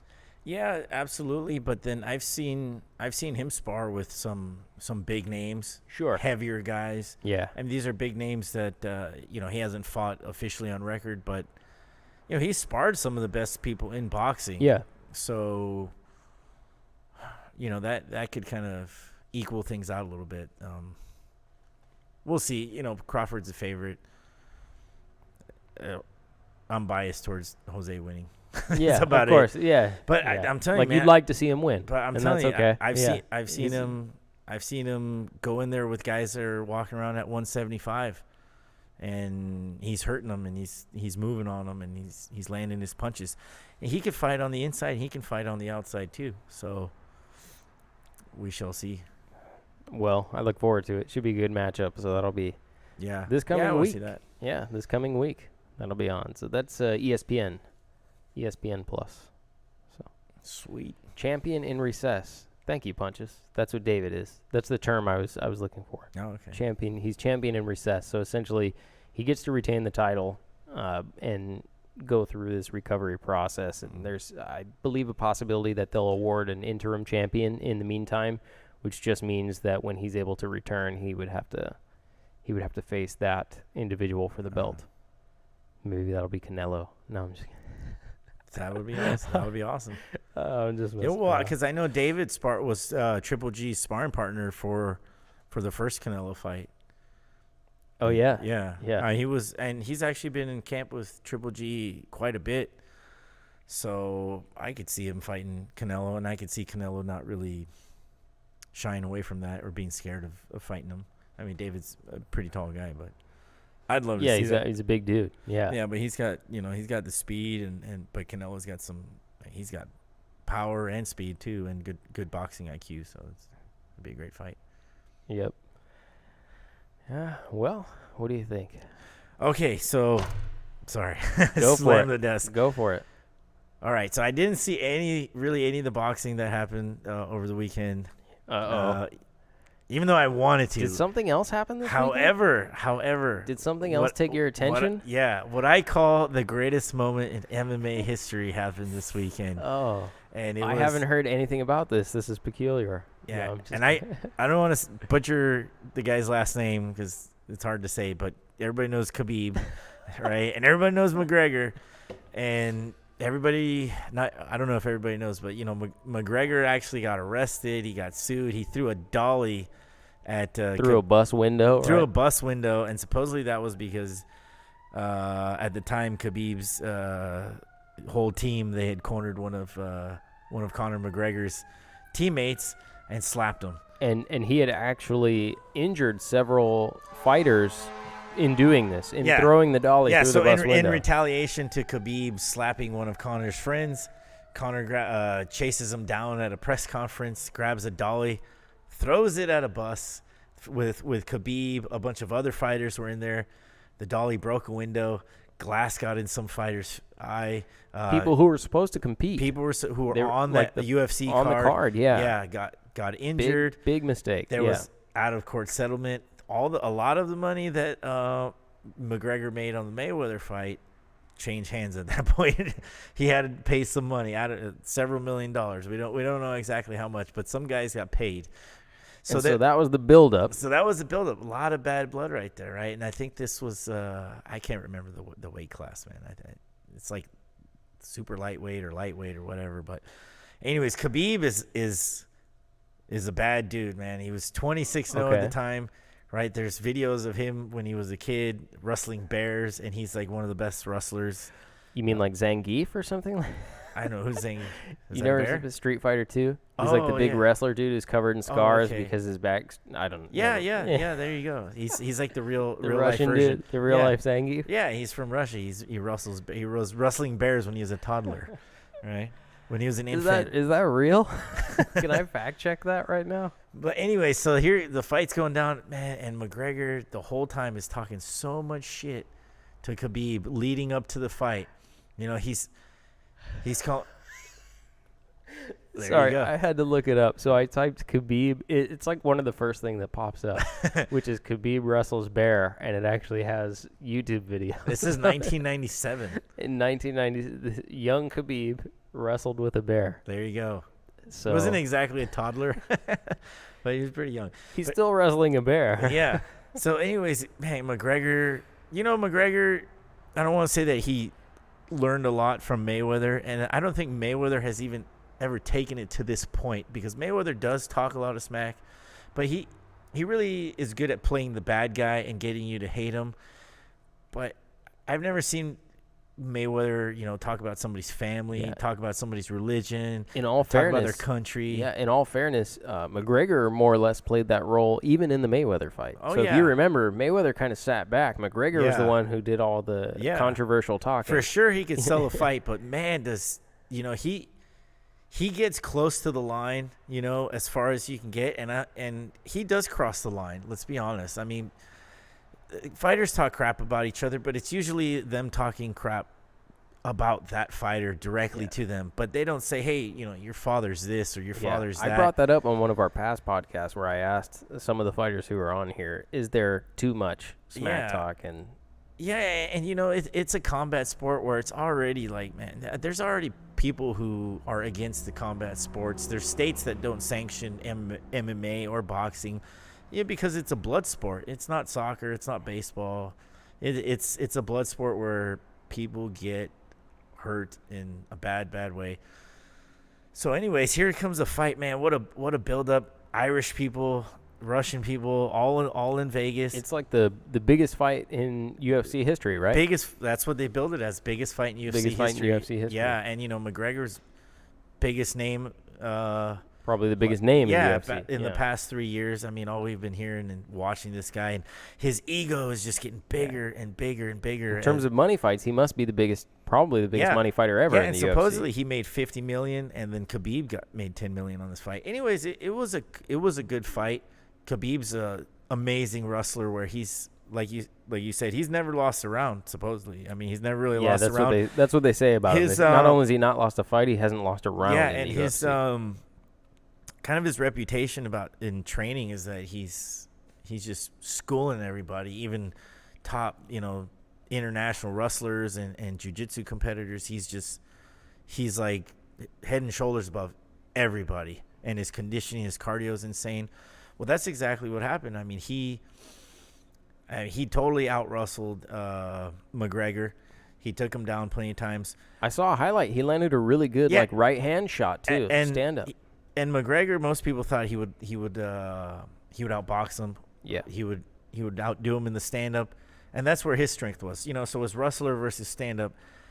And man, McGregor did okay, but he really wasn't able to do anything as far as the stand up. He didn't land anything too significant. And Khabib's not known as a stand-up guy. But he landed the best punch of the night. Yeah, it was a right hand, right? Oh, my God. It was quick, and it came out of nowhere. He dropped McGregor. Yeah, I saw that. Yeah, so saw that. Anyways, long story short, man, he beat this guy up and down, sideways. He beat him at his own game. And it wasn't, he outboxed him like for rounds. No, he caught him better than McGregor. He outdid McGregor in one instance. And then he wrestled him, choked him out. End of the fight. 4 rounds, right? 4 rounds. But at the end of the fight, man, this dude went crazy. He was choking McGregor out where I was like, he's going to kill him, dude. He was so mad at him. You could tell he was so mad at him. Oh, and like in the second or third round, he was ground and pounding on McGregor, and he calls out Dana. He's like, Dana, it's like, I'm beating up your boy. What are you going to do? So it was hilarious, man. But in the middle of it? Yeah, in the middle of it. He was on top of him, just beat him up, and he just like grabbing him, like slapping him, and he just looks up and he's like, Dana. He just calls him out. So it was like, man, this guy, some real animosity. Yeah, so not just build up. So the only thing McGregor did was like just really, really piss off his opponent and motivate him just to destroy him. So anyways, at the end, he chokes him out. The referee pulls him off of McGregor. Well, he's still lit, man. He's still lit up. He's still fired up. He throws the mouthpiece like. Yeah, I saw that. Right, he takes his mouthpiece out and he throws it at McGregor's coach. Starts pointing at him. Next thing you know, it runs out of the cage, jumps over it. Well, everybody's seen it, man. But that was the craziest shit I ever seen. And dude, he did this like flying jump kick. His nickname is the Eagle. Yeah. He did like a flying jump kick. He barely missed, and that flying jump kick looked freaking awesome. I was saying I watched the post-fight It was so press skilled. conference with Dana White, and Dana White, they were asking about sort of the security there and restraining or retaining Khabib and that kind of. And Dana White was like, "Man, the guy just parkoured up the cage. There was nothing we could do about it. He went up there like a parkour guy and just jumped over the cage." No, but what was crazy is while he went out attacking McGregor's coach, his brothers went inside the cage and started attacking McGregor. Like from behind, right? Yeah. Like we're punching him from behind. So it was like a two-pronged attack, where it was, I don't know if it was pre-orchestrated or, pre-planned, premeditated, where. It was like raptors. Yeah, right? Killer whales. This is like what killer whales No, do. but I mean, it was such a good move. Not to say that was a good move. Like, it was crazy. It wasn't the right thing to do. But, he went after the coach, and while everybody was paying attention to him going after the coach, then here comes the other Sharks to go get McGregor. Yeah. And they start wailing on him. And at the end of all this, man, it was just the craziest thing. And, we've seen some crazy stuff. Melee, right? We've seen crazy stuff in UFC. I mean, we've seen blood spilled all over the place. I mean, just craziness in UFC. But that, out of all the years that Ultimate Fighting has been going on, that had been the craziest thing ever. Yeah, I mean, Punches is saying that he should be suspended and his visa revoked. There's a chance that he will do that because it's actually Dana White in the post-fight conference even said that Khabib doesn't have to worry about me right now. He has to worry about the Nevada State Athletic Commission. So the Nevada State Athletic Commission confiscated the entire purse pending an investigation. So Khabib didn't get paid. Which sucks. As of last night, or as of those had been his biggest payday ever. They were holding that purse pending an investigation to determine what they were going to fine, and he was saying that the governor was in attendance, and the governor had to flee the building because of the melee that ensued. And so they expect that he will be punished pretty severely, not by the UFC, but by the Nevada State Athletic Commission, and possibly charges pressed for other reasons. Conor McGregor, it's been said, has not pressed charges. So the two men who assaulted him in the cage were released. Yeah. Because Conor McGregor refused to press charges. But conceivably, Khabib could still face criminal charges. Yeah. And if he does, then there's a chance that his visa will be revoked and he won't be able to fight here again. Well, what I'm wondering is, like, okay, if the Nevada State Athletic Commission suspends him, does that mean that he can't fight Nevada or he can't fight anywhere? I think that just means he can't fight Nevada. He could probably fight in New York. Maybe he could fight in L.A. But if he doesn't have a visa, if his visa, but if he doesn't have a visa, he can't fight anywhere in the States. No. Then that makes me wonder: will the UFC even be willing to go to, like, say, England, for instance, or some neutral territory? I doubt England is neutral. Well, not. Yeah, probably a They're lot of Irish. Conor, yeah. Well, let's say some European territory that's neutral as can be. Because now that you had that happen, holy shit, the rematch would be even bigger. Yeah. But if you have a rematch, dude, you better have, like, the Navy SEALs as security, because all hell would break loose, man. Dana White and said it's even worth it. Yeah, Dana White said they had more security at this event than they've ever had. And he actually feels as though they did a good job containing it compared to, say, Tyson Holyfield and what ensued after that fight. Yeah. No, but then you had fights spilling out into the arena afterwards. Yeah. People leaving. I saw YouTube videos, guys getting knocked out cold. Yeah. In the casinos they were fighting. Yeah. So, I mean, which is kind of is gross to see this stuff. It's just really, I mean, talk about poor sportsmanship and talk about just unprofessional. However, it's still, the fight was good. The undercard was great. I still say, man, greatest moment in MMA history, just because of the controversy, the characters involved, unexpected riot just broke out. I mean, that is something that will go down in history, and I mean, it's crazy. Yeah, but I mean, it'll go down in history sort of in a notorious and infamous, like, in a negative way. It'll go down in history the same way Tyson's biting of the ear of Holyfield did. It's a Yeah. historic moment, but it's not looked upon favorably. No, You know what I definitely mean? not. It's looked upon as a scar or a mark on the sport of boxing, and I think that's what this will do for the UFC. It'll leave that mark there. And Dana White made a really good point when he said that, you know, it's unfortunate that this happened at the moment that everybody was watching. And what I mean by that is he considers this the biggest event in the history of UFC. It probably is monetarily, right? And he's saying that, of course, the biggest event in the history of the UFC, this what he referred to as a shit show, ensues, and all these people who are coming to the sport new now think that this is what MMA is like, that it's about, you know, jumping into the crowd and getting all this stuff, and he was very negative about the reputation that would leave for them. Well, I wonder if it's going to change anything, because when big things like this happen, something changes, you know, and I'm wondering, like, is it going to change the way press conferences are handled? Is it going to change the rules about, I mean, promoting a fight and then just talking to your opponent, you know, shit talking to your opponent? Is it going to change that? I'm certain that they'll have to come up with some. There should be like a leaving the cage There's like type a gag rule now. No, but I mean, like, it's something where once you see it occur, you may not plan for it, but once you see it occur, you now have to say, okay, if anyone who does this in the future gets this minimum sort of suspension, right? So anyone who leaves the cage following the fight, like, you know, blah, blah, blah, or anyone who goes out into the crowd gets this sort of mandatory minimum thing. You would think at the very least there would be a minimum punishment that they establish as a result of this. Well, I mean, the guy trained hard. He won fair and square. He did screw up at the end. They didn't put the belt on him.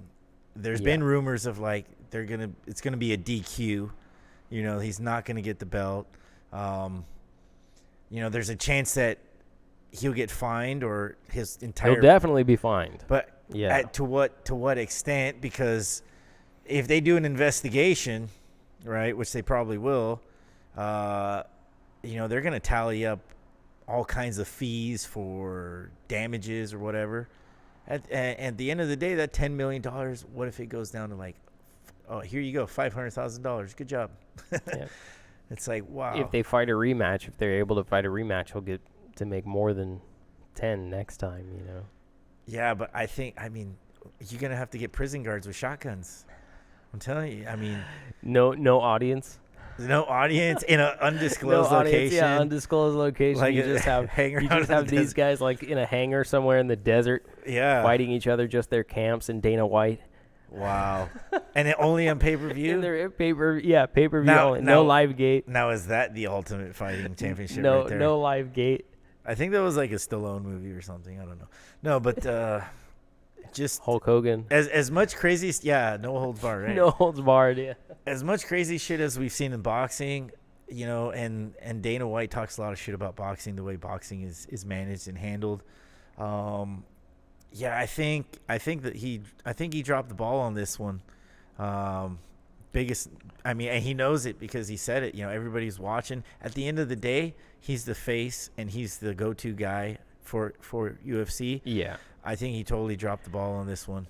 There are some things that I just don't know you can account for, in the sense that he did have added security, extra security. He took precautions that he hasn't taken in the past, knowing this. But, like, it's kind of the equivalent of saying, I'm going to blame the promoter for Mike Tyson biting Evander Holyfield. Like, you just couldn't plan on it, you know? There's just no planning on it. Yeah. You, to some extent, you expect them to conduct themselves as the professionals that they are supposed to be as it relates to their sport, right? There's a certain degree of sportsmanship that is supposed to take place. You know what? Here's the thing about it. There are bad blood matches all the time in combat sports. Yeah. Right? Guys who genuinely dislike each other going in and competing against each other, right? Genuinely dislike each other. But at the end of the day, you know, what do? They do a post-fight interview. They maybe talk some more trash. And then they go back. That's what they do. You just beat the guy. Well, a lot of times they shake hands afterwards, even when they talk so much crap. A lot of times they do. Yeah. But I think there are guys who genuinely dislike each other. A lot of times they shake hands afterwards, and even if they don't, you know, what do? They talk a little jive in the post fight, and then they go back to their locker room like everybody else. You know what I mean? So I think, like, it's just, I don't understand. But a lot of people were saying that a lot of the fighters and a lot of the critics, the media, were saying that this was different because Conor crossed the line as far as his trash talking. It wasn't just to promote the fight. He was, he was calling Khabib's camp and family, his father, terrorists. Yeah, he was doing calling that. them rats. He was questioning everything about them, their country, and so it makes me wonder, like, I mean, McGregor's good for the sport when he's selling tickets and he's in the news, but I mean, at what cost? And should Dana like regulate that type of shit talking? Yeah, I don't know. But I mean, like, at the same time, he's throwing racial bombs at Floyd Mayweather, and he gets knocked out, and he stands in the middle of the ring and says, "Yeah, we're all warriors in here. We do that." You know what I mean? It's all the same stuff. But it's like he gets rewarded for, I don't know. Yeah, that's true. That's kind of, I think, a different topic. But I do think that, like, if you're Khabib, there's a way that this is sort of historically handled. A lot of people don't like the other people that they're fighting. It doesn't give them the right to go and do this. I think a few more days from now, a little more hindsight, will just be like, dumb move, Khabib. Yeah, like, I mean, you look at in boxing. Remember recently, Andre Dirrell's uncle jumped in the ring and punched Uzcategui because of like a late blow or something. Like he jumps in and attacks him, and everybody said, "What the hell was that?" Hell of a punch though, too. Yeah, but it didn't even come from Dirrell. It came from his uncle. You know what I mean? Like, the guy jumps in, punches he went to jail for that, right? I think he was arrested, but I think Uzcategui declined to press charges. But yeah, I mean, just crazy, and it's historic but crazy. So that's why I didn't watch boxing. I was looking forward to the Khabib fight, and it didn't disappoint, not one bit. Yeah. So, yes, he punches is saying, for instance, first offense, your purse is forfeited. Second offense, you're banned.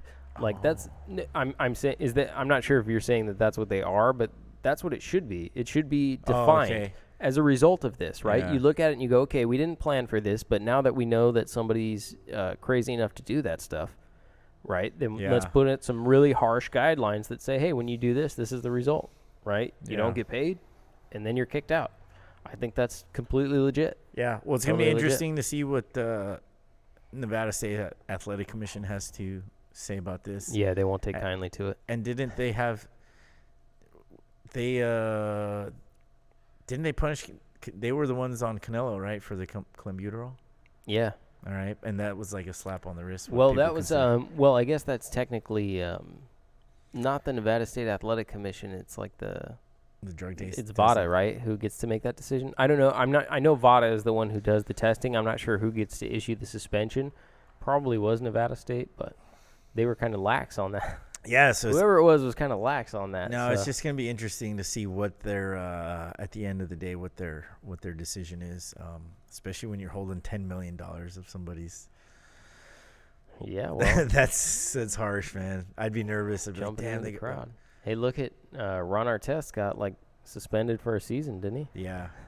I was in Detroit when that happened. Were you? You were in Detroit? Yeah. When Ron, the Malice at the Palace? Yeah, I'll never forget that. I mean, Meta World Peace jumped out. Yeah, but you got to know something about people from Detroit. Like, don't jump in the crowd and expect to just start pummeling them because they'll jump you, man. I mean, that's where the bad boys came from.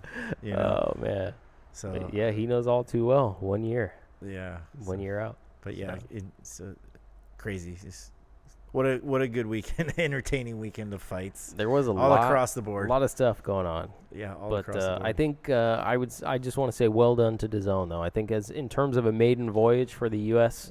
Debut, even though despite the fact that they don't have a tremendous amount of talent from the U.S. sort of under contract right now with Matchroom, the matchmaking and everything they put on Saturday.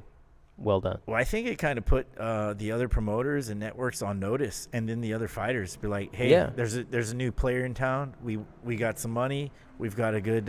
We put on a good show. You guys want to come over here and fight for us?" Yeah. Or it told the other promoters like, get your shit together because otherwise we'll take over. Yeah, that's good. Which is great, right? Yeah, it's great. Competition's good. It's good for boxing. Mm-hmm. I mean, it's not good in the sense there's the boundaries that we talked about. You want to be able to make the best fights possible. That's what fans want to see. But I think the competition in terms of production quality, the matchmaking, all that's great. No, I think the fact that they put a championship female fight is good because and it was a great fight too. That's the other thing. It was a I- really good fight. I think that makes I think that's going to force the other promoters to do the same thing. Yeah, And we've been it seeing should. more of it. Yeah. So, well, I think that's it for me. Yeah. That was it for That was me. a lot. Yeah, I just want to talk about the McGregor fight. Oh man. Well, that's it for this week on Beat the Count. For Sweet. Coach and Chris, thank you guys very much for joining us. We'll be back next week, and we'll talk a little bit more boxing. Sounds good. Sounds good. See you later, guys. Thanks a lot. All right. Peace.